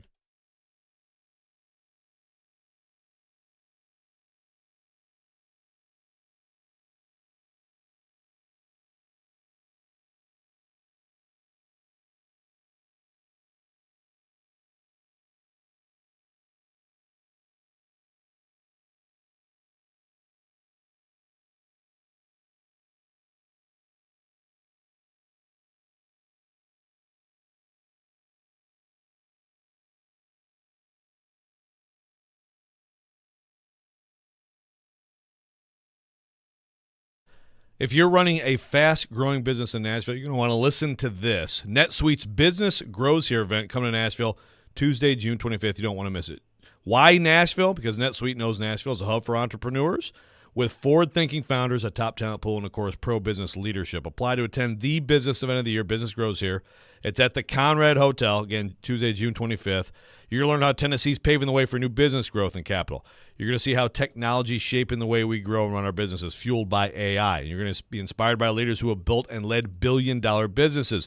Jamie Siminoff, for example, founder of Ring Video Doorbell. Burke Nihill, CEO of the Tennessee Titans, two examples there. NetSuite by Oracle, Business Grows Here, is free to attend if you qualify. You can apply right now to find out, and seats are going quickly. Apply at netsuite.com/Nashville, netsuite.com/Nashville. Again, Tuesday, June 25th. And you can also go to our website, thegamenashville.com/events for a link as well.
Don't make me angry. Sometimes you have to tell someone to pound sand. You wouldn't like me when I'm angry. This is the Rob Rant. Now on Robby and Rexrode. Come on, Ernie. I've heard it all before. Come on. I go to Portland, I'm going to get all the free Nike stuff I want. If I go to San Antonio, I'm going to get a bunch of churros. What kind of women are in San Antonio? Some big old women down there. Why would you say that? That's a gold mine for Weight Watchers. Why say that? Why does every conversation about San Antonio eventually come around to... They have spandex in San Antonio? Oh, no. And Victoria, definitely a secret. Oh, man. They can't wear no Victoria's Secret down there. It's a secret. It is time for the Rob Rant here on Robby and Rexrode. We'll take your thoughts, 615-737-1025. Those are some mashed up clips from inside the NBA. Yep. With the great Charles Barkley. So I haven't been able to, real quick, I know you're going to rant, but I just haven't been able to see, is Draymond adding anything good to this right now? He's okay. It's not It's just hard to replicate with anybody what those four have. Yeah, so why add to it? Yeah, why add anyone to it? Yeah, I know. And plus, like he and Gobert hate each other. Okay. Anyway, sorry to be a downer. No, you're good. Well, this whole conversation is going to be a downer, at least in my opinion, because it looks like what, in my opinion, is definitely the greatest studio sports show in the history of television, inside the NBA. It looks like it's coming to an end. That's kind of reading the tea leaves here. So the NBA is in contractual negotiations for their TV deals, and Disney's a part of it. It looks like they may be going back to NBC, and it looks like at the moment, barring something unforeseen, that TNT could be on the outs as it relates to NBA coverage, which would mean, obviously, that the TNT version of Inside the NBA would be no more. They've got next year, it looks like it's going to be it. Like, they got one more year coming up, and I think everybody's committed for that when it comes to Ernie Johnson, Kenny Smith, Shaq, and then Charles Barkley. And then after that, it's probably going to be over. I heard Barkley was on somewhere yesterday, and they asked him about the possibility of, like, could you move the show to a different network? And he was like, well, I'll listen, and I think some of the other guys will listen, but Ernie Johnson's not going anywhere. That's what he said. He's like, Ernie Johnson's not leaving TNT, and he'll probably retire. So at the minimum, you're going to change Ernie from that, which I think he's about as perfect as it gets in terms of, like, managing that group. Like, it's hard to replicate what those four have. There are times, and look, I'm a decent NBA fan. I think you and I both have an appreciation for today's NBA.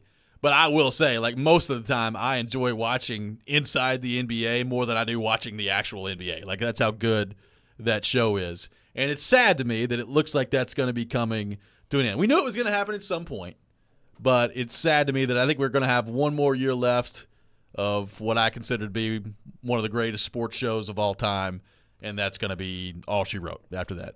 It might be the greatest TV show of all time. It might be. Like, it's really good. And people, I mean, we hear from people that don't even really like the NBA that love Inside the NBA. Yeah. Like, it's a great, great show. And look, I want them to, if that's the case with Ernie, and he's older than those guys, and there's a loyalty thing with him, and he's been there forever. Yeah. Well, I want them to try. I do. I mean, I'll still take Shaq, Kenny, and Charles together. I mean, that's a huge part of it. It will be very difficult for whoever tries to quarterback that group because Ernie is just perfect. It's perfect. And again, it's just been, you just can't. You can't replicate, one, just those individual personalities, how they mix together, but also, how he kind of keeps it moving. And, well, there was a good example of, like, you're getting close to, like, okay, let's push it away into something else on the, than the clip that Keyser played there. And Charles could get himself into a lot of trouble probably without Ernie. So that's, I still want him to try if that's the case. Who could possibly step in there? I don't know. I don't know. I'm sure there are people that could do a good job.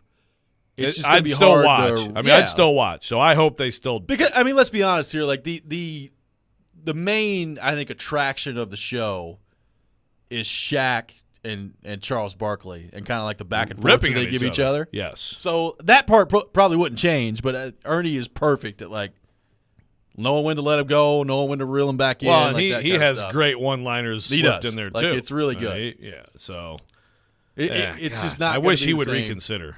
Yeah, just I do too. do 5 years wherever. And bank it, and Barkley then retire. was really strong about it. He's like, I can guarantee you, Ernie's not going. This is basically what he said. It's like, so they've had all the discussions. Yeah, they probably had these discussions. So I'm interested to see how this goes. Like TNT, and this is just my thought. Obviously, that's the greatest studio show in sports. I think TNT has done a really good job with the NBA. I think they're great on the NHL. Like, I don't think the studio show with the NHL with Paul Bissonnette and Liam McHugh and Lundqvist, and I think Gretzky's on now for the playoffs, Anson Carter. Like, those guys aren't inside the NBA, but they're really good. Like, I think there's a clear difference between the TNT's NHL coverage and ESPN. And I love PK Subban, but it's just not the same as the TNT setup that they've got. Subban is your big thumbs down from Keiser. I think Subban is good, and he's funny. I think he has good analysis. Subban and Messier is such a terrible mix. They are so awkward together. Messier's bad, not good. And look, frankly, a lot of these, I'm like, okay, I didn't think Tocchet was great. I personally wasn't a big fan of Tocchet on the TNT. I like Chris Chelios. Chelios is better. Yeah, I don't. You don't like Chelios? No. I think Chelios is better than Tocchet. But, Messier, that's tough, man. Bruce Boudreau. So, you got PK. Like, with PK, you got to have someone else who at least kind of has a sense of humor. Yes. Right? You would think. Which Messier does not come across anyway on the air. Great player. Hey, great cup in 94 with the Rangers. We were all rooting for you, Mark. Oilers, great era. Yeah. Please stop being on TV. And, even Gretzky. Gretzky's not great on TV. Yeah. Now, he'll at least, ribbit guys a little bit, which is funny, but he's not even on there that much. I think he's going to be on now for the whole conference final, but he's not been on there that much. I'm just saying, Bissonnette's good. That's what I like. TNT does a really good job with their coverage, and I know that everybody's going to go back to the 90s of the NBA on NBC. It's going to be fun. You can bring back the theme song and all that stuff, but I'm interested to see how that goes. Yeah, it's going to be a hard bar to live up to. Yeah, there's a lot of change going on TV, and that's the one thing that you really wanted to be able to count on is inside the NBA until I died. That's not going to happen. Well, it might happen. Well, God, I hope not. 615-737-1025. Charles Robinson from Yahoo Sports will join us coming up next. We'll get into all things Tennessee Titans and the National Football League with him. Robby and Rexrode, 102.5, 106.3 The Game.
Final hour, Robby and Rexrode, 102.5, 106.3 The Game. Robbie Stanley, Joe Rexrode, Nick Keyser here with you on this Thursday morning. And as we do every Thursday morning at 8 o'clock, we go to our 102.5 The Game phone line, driven by WilsonCountyHyundai.com, and welcome in our friend Charles Robinson from Yahoo Sports. Charles, good morning. How are you? What's going on, Jen? How you doing this morning? Not a whole lot. Appreciate you taking time to be with us. So Charles Roger Goodell has been in our fine city this week, and he was asked about the possibility of the Tennessee Titans and the city of Nashville hosting a Super Bowl with a new stadium coming in 2027. Said Nashville will be a great spot to have a Super Bowl. I'm sure that it will happen at least once. First off, what do you make of the idea of a Super Bowl in Nashville? And number two, do you think there's a chance that Nashville, given how tourism kind of goes here and the ability to put on big events, could it ever be involved in a Super Bowl rotation in your mind? Well, after the draft, I think that was definitely the moment where it was like, okay, absolutely the NFL could do a tentpole event here. And, the draft is sort of the junior tentpole event next to the Super Bowl. I mean, it's the only other event where it's, a multitude of days. Obviously the Super Bowl, they try to stretch it over a week. But realistically, the Super Bowl is sort of a Friday to Sunday, Thursday to Sunday kind of event, which is similar to what the draft is. And, I was there for that draft. It was amazing. Fans were unbelievable. The food's great. I mean, everything about entertainment, it has the entire mixture, really, other than transit, that the NFL likes to have in terms of bringing a big event to the city. I would say that is one of the things they talk about a lot when they begin preparations to put the Super Bowl in a new city is public transportation. How can people get around? We have to have some ease. How can we coordinate where, the teams will be staying, where all the events going to be? But I think the stage, for lack of a, not to put a pun out there, but is set for Nashville. You're going to get a Super Bowl. It's going to happen 100% as long as the stadium lands. That will be the reward. But as you said, the big question is, does it become a rotational city? I don't know. I mean, I will say this. They are looking for I think they would like Las Vegas to be in the rotation, Los Angeles to be in the rotation. Jerry's pushing for Dallas to be a regular part of the rotation. Yeah, boo. Miami. But I do think they are looking for – they've never been able to replace San Diego. Well, once the Chargers moved out of San Diego, that was such a huge, piece of the future moving forward for the NFL. They thought there was going to be a new stadium there, and they were like, that's going to be one of the staple cities, for decades moving on. And then obviously it completely fell out of the rotation. So they are looking for another city, and I would say they want a happy medium between kind of like a Las Vegas where it's all 100% entertainment driven. It's all very concentrated in one area versus LA, which is more sprawling. And that happy medium in the minds of the NFL is New Orleans, right? Like New Orleans is that it's got the ability to sprawl a little bit. It is very concentrated though, in terms of where they like to put the events when they have the Super Bowl there. But I think they would sort of like another city in the rotation like that. I think that's what Nashville could be. But really, in terms of that happening, you have to pull off the first one really, really well.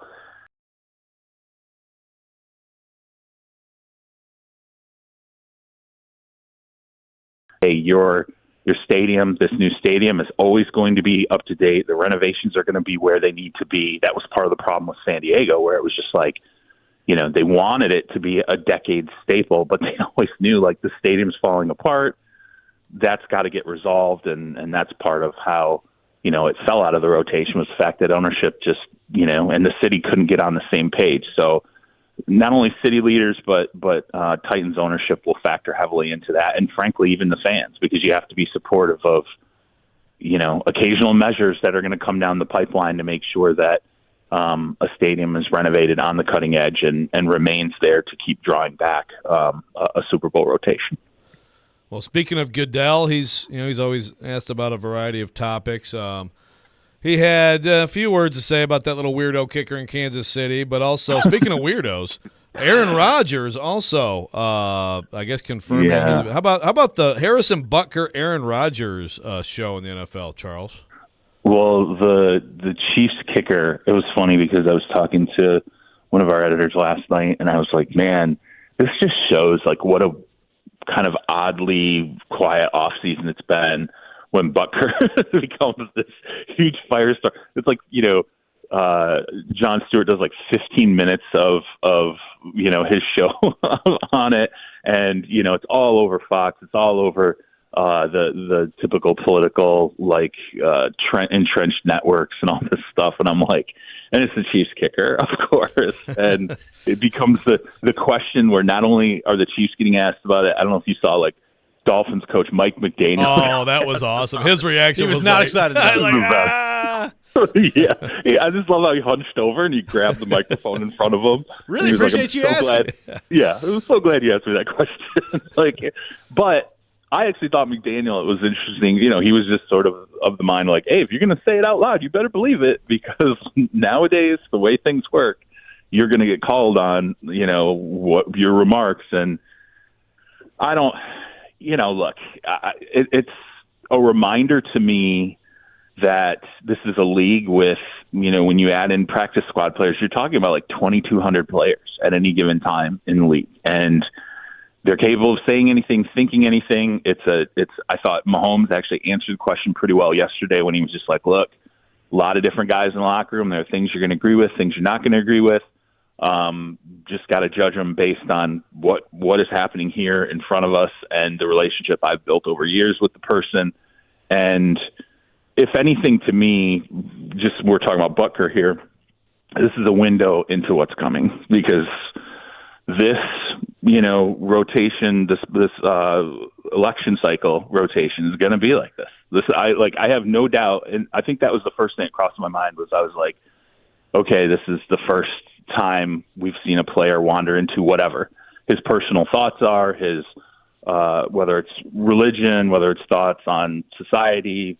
This is what we're heading into. We're going to go back to this, and the trenches are going to be dug. Players are going to come out with their own political thoughts and feelings, and a lot of that's going to be, steeped in, social mores and values and all these different things that we like to discuss during the political cycle. And I think we're fooling ourselves if we think this is the first and the only thing that like I said, all these networks that are driven by this kind of stuff are going to get into. The NFL is going to get drawn into it again by players, most likely, or coaches. And I think, through January, February, March, we can just, plan on that being part of the discourse, unfortunately. And I'm not looking forward to it. I feel like I still have fatigue from the last two. Yeah. Yay. I didn't even I hadn't even thought about that, but you're totally right, man. Yeah. It's going to be a fun fall. It'll be a lot of fun. Good times. Really looking forward to that. So, Charles, Brian Callahan on a couple different places here on the Athletic Football Podcast, on Bussin' with the Boys with LaJuan and Will Compton, has gone out of his way to, at least in our opinion, to be pretty effusive with his praise to Will Levis. Do you view that as just like a typical coach saying the right things about a quarterback, or do you think that could mean that Brian Callahan is really happy with what he's seen from Will Levis kind of behind the scenes here heading into the season? Did we lose? Have we lost Charles? I wondered if he kind of cut. Oh, there we go. There we go. Hey! I bumped the mute button with my chin, my big fat chin. Stupid iPhone. Look, I don't expect any head coach to come in and not be, very, I won't want to say over the top, but look, he's going to be effusive in praise of the quarterback because that was part of the deal coming in. He had to know this is who I'm getting on board with. I will say, and I brought this up, I think, previously when we talked about this, when McVay went in, he was so over the top with Jared Goff, right? And I remember the first time I went into LA following McVay's hiring, and I was talking to General Manager Les Snead, and he's like, yeah, part of the process of how we ended up landing on Sean, hiring Sean was, he set up this basically slideshow of all of Jared's throws in the courtyard by Marriott, and they spent this time together. And I'm just like, oh my God, this is really going to sell this so hard. And I kind of question, like you do, like, hey, is this just the coach being over the top, or does he really believe this? Well, it turned out Sean did believe it. He was right in his assessment of, so much more being there for Jared Goff, so much untapped potential, which I think is definitely what I feel like we're getting from Callahan is all the positives that Will Levis brought to the table. And that's really what he's accentuating right now. But I will say for everyone, this is the fun part of the season. Like, it's everybody's, hey, so-and-so is 7 for 11. Yeah, it's OTAs. Like, nothing is, they should really should have been 11 for 11. I mean, like, this is the part of the season where it should all pretty much be positives. Guys are running around. People should be pretty healthy. Building chemistry in the locker room. So he's got all the good stuff to talk about. To me, what's going to be more interesting is when you get to an inflection point of where he's got to be critical and what that criticism sounds like. That's going to be a ways off. We're not going to really see that until probably training camp. Maybe with the way training camps go nowadays, maybe not even until the beginning of the regular season. But we've talked about Levis before. You guys have me out here. I don't know how you did it, but you have me out here arguing with like everybody about Will Levis at every turn. I got into another argument after fight the good fight, Charles. Well, somebody and I'm like, I literally thought of you guys because somebody was doing kind of their quarterback rankings or whatever, and they got to Bryce Young and they put him over Will Levis, and then they started banging on Will Levis while they were talking about Bryce Young, and I got so upset and I started arguing with them about it, and I thought of you guys. I'm like, I don't know how they Manchurian candidated in my head, but I'm like out here like, you're welcome, banging the drum for Will Levis at every turn. Look, it's great. I think everybody, Treylon Burks, you hear all the positivity about Treylon Burks. This is the season for everybody to be super positive. What's going to matter with Callahan is more how he's able to take the negative moments with Will Levis and then build upon that, because really that's where Will Levis is going to get a lot better. It's not just going, hey, the comeback last season against Miami that nobody talks about with him, he's definitely had his high point moments, but it's going to be all the negatives that ultimately turn him in the right direction, which is really how the first iteration of Jared Goff happened under Sean McVay, which was pretty dang good. And, so that's where Callahan's really going to earn his money is the bad moments, not just this idea that he's out there saying, like, he's expecting the world of Will Levis right now. So back to Robbie's favorite player of all time, Aaron Rodgers. So Mike Florio made a good point. Is that true? Is that what I'm hearing? Yeah, is that he did. Actually, that's funny because he did. Because when Rodgers had his initial, press conference with the Jets, he admitted that the Robert Kennedy, he admitted this whole idea of this vice presidential run was real, and Florio was like, "This is like being way underplayed," like because of what that would have meant. He just admitted there was this real idea of him being a vice presidential candidate, which means he would have left the Jets, which I think Florio's right. And it was a really good point. And I'm like, yeah, no one really even latched onto that. Like, and there was no follow-up of like, you say that's real. Does that mean you would have left the Jets to go and do this if it had materialized, which unfortunately, I mean, that should have been the follow-up question, because to me, if I'm the Jets brass, and he goes out there and says this stuff's real, I'd be pretty upset, because in the next breath you're talking about, hey, we're probably all out of here. Like, it's over for all of us if this doesn't work this year. You're also on the other, side of your mouth talking about the fact that you considered something that would have taken you away from the team. There's no way he could have done that and still been the Jets quarterback. So sometimes he says stuff that just, it's crazy. It's almost like he says so much stuff now that it's just like it all blends together, so none of it really matters anymore. You just gotten used to the white noise of it. But Florio did make a really good point that's way underplayed, the fact that he basically admitted, yeah, I would have done this thing that would have made me leave the Jets, and all of this would have been for nothing. Charles, what do you think the Jordan Love contract is going to look like for the Green Bay Packers? And Do you think it's going to be one of those ones where, I mean, he's been a starter for 1 year, that when the number comes out, people are going to look at it and say, oh, my God, how much money did they just give Jordan Love? Well, I can tell you this. The way his agents are approaching it is Aaron Rodgers went out the door making $50 million APY. Let's start there.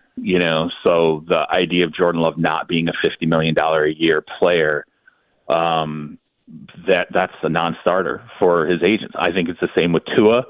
I think all these, obviously Trevor Lawrence, I think all these quarterback contracts that haven't happened yet, I hear people mentioning sub 50 APY numbers, and I'm like, that's just not reality. Like, that's not, it's going to, if this is where teams are coming at it, unless the player steps in and goes, hey, look, I'm okay with this as long as we can keep it at a 4-year deal, I'm fine with it not being, a 50 plus APY. But agents representing quarterbacks that are, inside the top 15, maybe fringe top 12 guys, if they can make that argument, they're all trying to get over that $50 million a year benchmark, and Jordan Love is no different. What I think is really interesting right now is I think you can argue most of the quarterbacks left on the table who have yet to do deals, not named Dak Prescott, are all in that zone where I remember when Baker Mayfield, they had to do that extension for Baker Mayfield after he beat Pittsburgh, and the Browns sat there and they looked at it and they're like, we feel like we need more here. We need another year of data on this guy. And if we get the extra year of data and it's through the roof, cool. We'll pay him a ton of money and we'll be happy with it because we'll know this is locked in the right track. It's not the roller coaster. It's nothing but going up. Okay, well, guess what? Tua, there's a roller coaster element of this right now. There's still the concussion stuff. He had great moments last season. He also had a low. Trevor Lawrence, his career has been a roller coaster for the Jacksonville Jaguars. He's been up, he's been down. Granted, he was injured last year, but that sounds a lot like when, Baker Mayfield was coming off of the win, with Pittsburgh. I mean, Baker even had more momentum than I think any of these guys did, and the Browns waited to do that deal, and it ultimately went south. And Jordan Love, the thing about Jordan Love, he had an unbelievably fantastic run last year. His second half of the season was absolutely superb.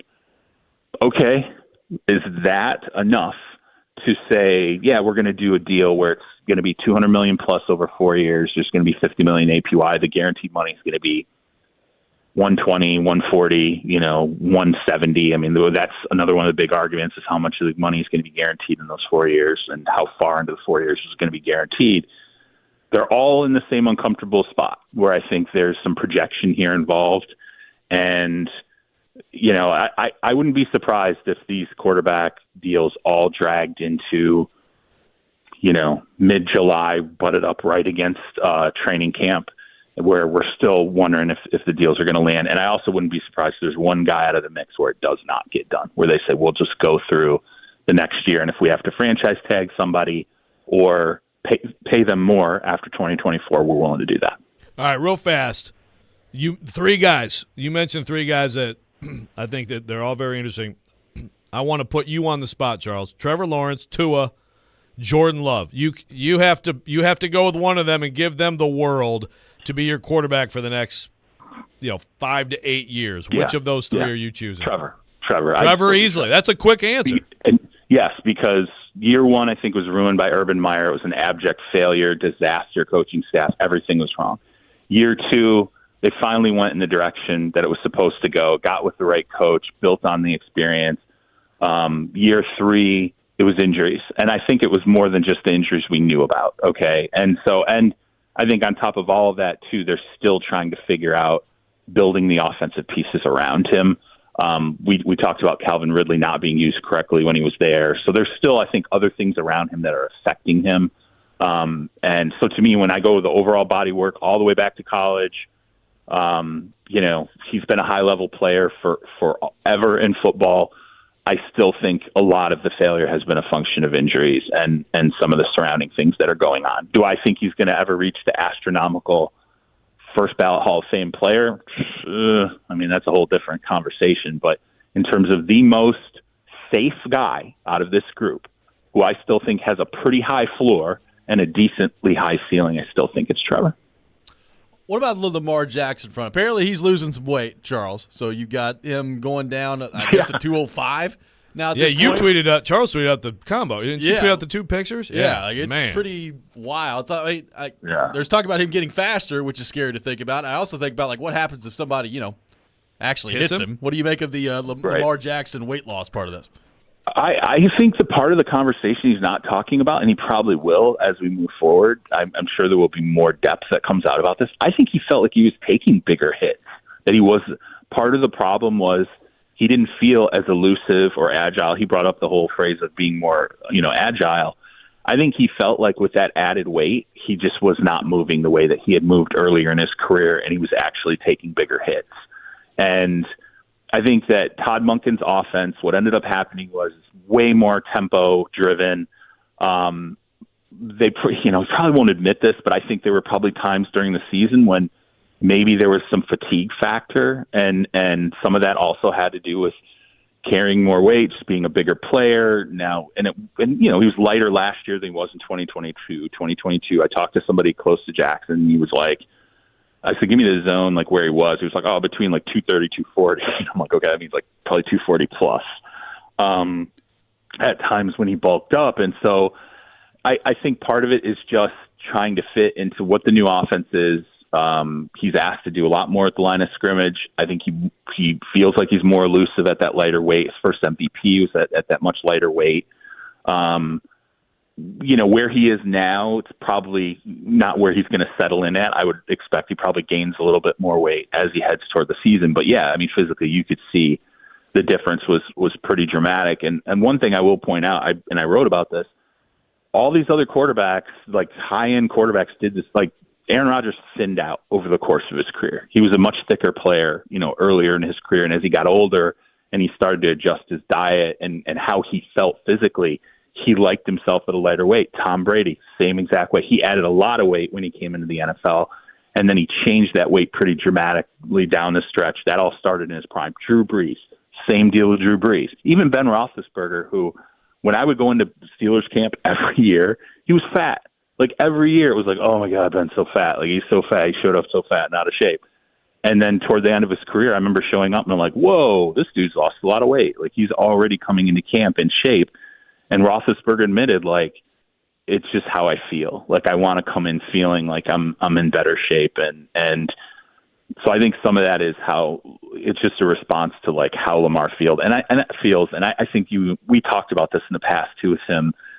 When he came in the league, he was a big candy guy. There was a lot of concern internally with the Ravens about where is he in terms of his diet and nutrition, and how focused is he on how, he feels and what he's putting into his body. He's going into year 7. I think he's starting to figure out, really, this matters how I feel on the field, and I don't need to sit here and worry about, hey, do I need an extra 20 pounds so I can take hits and absorb them and not get hurt? He had those pounds, and guess what happened? He got hurt. He suffered some of the worst injuries of his career at a higher weight. Interesting. Speaking of size, taking hits, and being fine with it, and Lamar Jackson, it's a little jarring for people here, Charles, to see Derrick Henry, run out to the practice field in the purple jersey.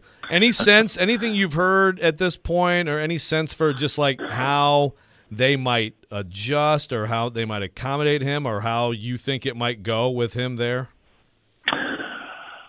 I think they're still figuring it out because, interestingly enough, I think he fit more in that kind of Greg Roman system, right? Whereas, again, Monken wants, at least last year, how they functioned. Lamar was the tip of the spear in terms of the running game, right? The more of the running attack was in his hands, and that's part of the reason why he was the leading rusher for them. Granted, you lose Dobbins, that changes the matrix of what you feel like you can accomplish. So I would guess, in my mind, they probably want to balance out what they saw last season from the perspective of, Lamar being, for lack of a better term, kind of the bell cow or the person that was, 1A, 1B, 1C when it came to engaging how the running game was going to work. But I also think part of this too is when they played the Chiefs, and turnovers had something to do with it. Lamar turns the ball over a couple of times. Zay Flowers turns over the ball like it was, terrible, but they couldn't score points. And I think they kind of felt like you lose 17-10 in the AFC title game, and there was just no element of breaking the Chiefs. There was no toughness. There was no kind of, wearing them down. They didn't have that tool in the bag to reach for. The Ravens didn't. And maybe that's what they want out of Henry. They want the ability, the flexibility that when they want to go to it and start to beat up a team in the third quarter or the fourth quarter, this is the running back who's ultimately going to help them do that. And they can become a little more of a physical team, because they were with that tempo, they were definitely more of a finesse team, finesse offense than we had seen in the past. And they were fast, and it was great. And they scored a ton of points. And then they ran into a Chiefs defense that was far more stout than they expected after beating up on some good defenses. And they just couldn't change the tempo of the game to push Kansas City around in the fourth quarter. And I do think that's a little bit of what they'll search for with Derrick Henry. Well, Charles, great stuff, man. Really appreciate you taking time to be with us this morning. And we'll talk to you next week. Yeah. Before we go, though, I want to ask you, I listened to the Inside the NBA. I'm totally bummed what's going on with TNT. That show to me is fantastic. It stinks. I thought that what you guys talked about, Ernie, especially when Joe said he saved Chuck Charles Barkley. Charles Barkley is Shaq is the worst thing for Charles Barkley when it comes to having somebody who's on set with you and gets you in trouble. Yes. And very curious to see how the future unfolds, where everybody ends up. It did make me wonder, though, did you ever see, what was your favorite broadcasting tandem in the NFL that split up that just drove you nuts? Well, for me, it was Collinsworth and Michaels. I thought they really on the Sunday night game had it going. It was so great for so long, and then they blew it. I'm curious, though, in your lifetimes, is there any NFL crew or tandem where you're that really bothered me when they broke that team up? Cosell, Dandy, Don, and Gifford. Man. I mean, mine was Michaels and Madden. Those two were together. I love it. Yeah. I honestly Michaels barely remember that. I was kidding. Summerall Madden was that's the GOAT, though, right? Yeah. Summerall Madden was that's definitely from a childhood perspective. I could hear it in the background, and that's it evoked memories of childhood. That Sunday, yeah. And then obviously Thanksgiving, growing up in Michigan. And ask me again in 5 years when they break up Brady and whoever. Man, this Brady will be a year. Seriously, you're Greg Olson. You're the second prettiest girl in the world. You're getting brushed aside for Tom Brady. Whereas you're winning awards, you're great at your job. You say honest things on the air, which is refreshing as a broadcaster, and I still can't get over it. This thing Brady won't be as good as him. He won't be. He will not be as good as him. He won't be, and it's crazy because it's the hoops that are getting jumped through right now, because it's yeah, he can be a part owner of the Raiders. We got to figure that out, but we also have to curtail how much information he can get in production meetings on other teams, because it is definitely an inherent problem. You can't be an owner of one team gathering string on another team in private production meetings, which you could then literally turn around and just hand over. And here's Jerry Jones on the call, the Eagles-Giants. What do you think, Jerry? Yeah. Great idea. We'll have to get into this next week. We will. Charles, great stuff, man. Thanks for being with us. Yeah, take care. We'll react to what Charles had to say next. Robby and Rexrode,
Welcome back in, Robby and Rexrode, 102.5, 106.3 The Game. Got some tickets to give away to see James Taylor at Bridgestone Arena coming up on Wednesday, June the 12th. Be caller number 3, 615-737-1025, 615-737-1025. Call the 3. We'll win a pair of tickets to see James Taylor at Bridgestone Arena coming up on Wednesday, June the 12th. Check out Nashville's best deal this week. It's Joyland in East Nashville. Joyland, a fun new concept by Chef Sean Brock, designed to spread joy through his love of cheeseburgers, shakes, buttermilk biscuits, fries, and fried chicken. Get half off a $30 Joyland gift card now while supplies last at thegamenashville.com/deals and enjoy the best burger in town. Appreciate Charles Robinson for being with us.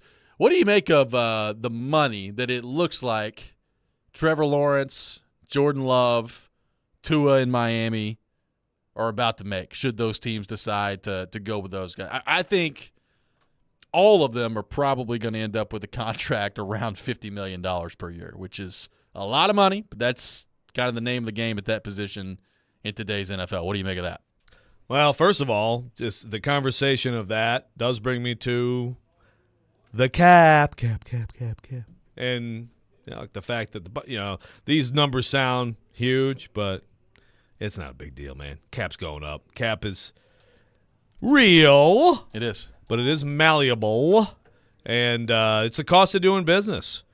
And I think the Baker Mayfield example is a good. You will find examples both ways of paying a quarterback when you shouldn't have and not paying a quarterback when you should have. But I think I will say this too. I'm getting dangerously close to agreeing with some takes I don't want to agree with, but like I asked Charles that question, I'm not sure. I might go with your guy over Trevor Lawrence. I think Jordan Love might be special, but might be pretty good. I probably I might lean Trevor. It's very close, and Tua would be third for me. I mean Tua's good, but Tua is not what I thought he'd be in the NFL, and there are questions. I don't give a crap. If he throws it better at noon than at 8 p.m., who gives a crap? But, you have huge games all over your schedule at various times. But I would put him third of that group. Would I pay him? Would you pay him? So if you just Tua, would you pay Tua if you're the Dolphins and give him that money? Well, the problem is, if you don't, what do you do? Right. Because, go right back into the quarterback desert. The thing is, right now, he's under contract right now. They're going to be good enough where you're not getting a high pick to go draft a quarterback. So, you could not pay him and then hope to suck for a couple years and find somebody that way. But are you doing that while you've got Jalen Waddle on the roster and Tyreek Hill on the roster and all the money they've spent on defense? I think you got to pay him. I think he's a good player. Is he a great quarterback? No, I don't think so. Is he pretty good? Yeah, I think he is. I think he's better than pretty good.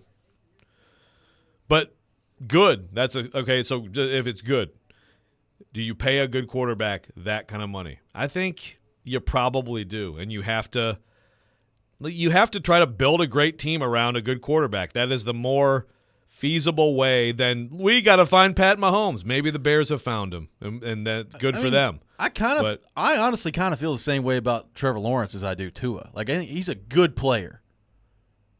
Is he worth the money he's about to get paid? Probably not, but that's the cost of doing business in the NFL, right? Yeah, I agree. But I think Charles brings up fair points on him, and especially if you're willing to just flush that first year, and that he was hurt last year.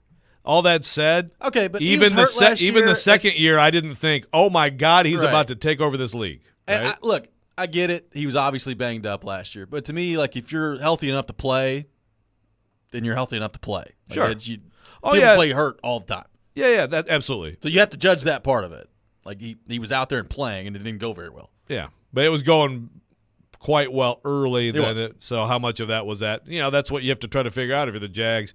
But, yeah, he's definitely going to get paid.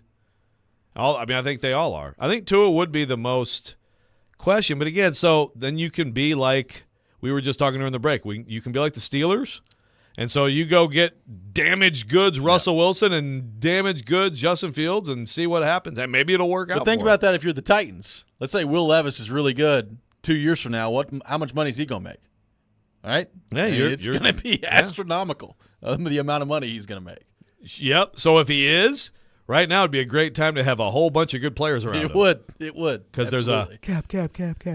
We'll have more on this coming up next. 615-737-1025, our phone number. Vanderbilt has advanced in the SEC tournament and will take on Mississippi State tonight. Hear all the action on 102.5, 106.3 The Game. Pre-game beginning at 7:30. First pitch at 7:45. Vanderbilt baseball brought to you by Smoky Mountain Tops, your countertop experts. Visit SmokyMountainTops.com. This is Robby and Rexrode, 102.5, 106.3 The Game.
Purchase your tickets now for the Music City Grand Prix at the Nashville Super Speedway, Friday, September 13th through Sunday, September 15th at MusicCityGP.com. As the racing station, 102.5 The Game has a special offer that is for a limited time. Use promo code GAME for a 20% discount now through June the 16th. Also tune in for the Indy 500 on 102.5 The Game this Sunday. Coverage begins at 10 a.m. and is brought to you by Green Trees Company Dispensary, providing high-quality legal THC products. Looking forward to the Indy 500 coming up this weekend. Taking your thoughts, 615-737-1025, our phone number. I think you bring up a really important point, and we've talked about like the development of Levis. If he's really good this year and he takes a big step forward, like trying to load up the roster as much as you possibly can next season and to make a run, I think is going to be imperative for the Titans. Because after that, it's not like you can't put together a good team after that with the cap going up, but he's going to make a lot of money. Like he's getting paid basically nothing right now as it relates to other quarterbacks in the league. And if he's really good and you're paying him $50, $51, $53 million per year, whatever the number is in a couple of years, I mean, it would be nice to take advantage of that. That's what you're seeing Houston do, right? Like Houston saw Stroud, and they were like, all right, let's load up. And while he's on his rookie deal, let's try to get as good of a team around him as humanly possible and make a run for a Super Bowl. Speaking of which, someone I think in the 6 o'clock hour mentioned this, and you investigated. We did a little investigation. I have no idea if there's any relation to anything, but when you talk about loading up, I could also say maybe Hopkins should get a little extension and maybe make sure that you have him locked up for 25. And if I was him, I'd be like, how about 25, 26? Yeah.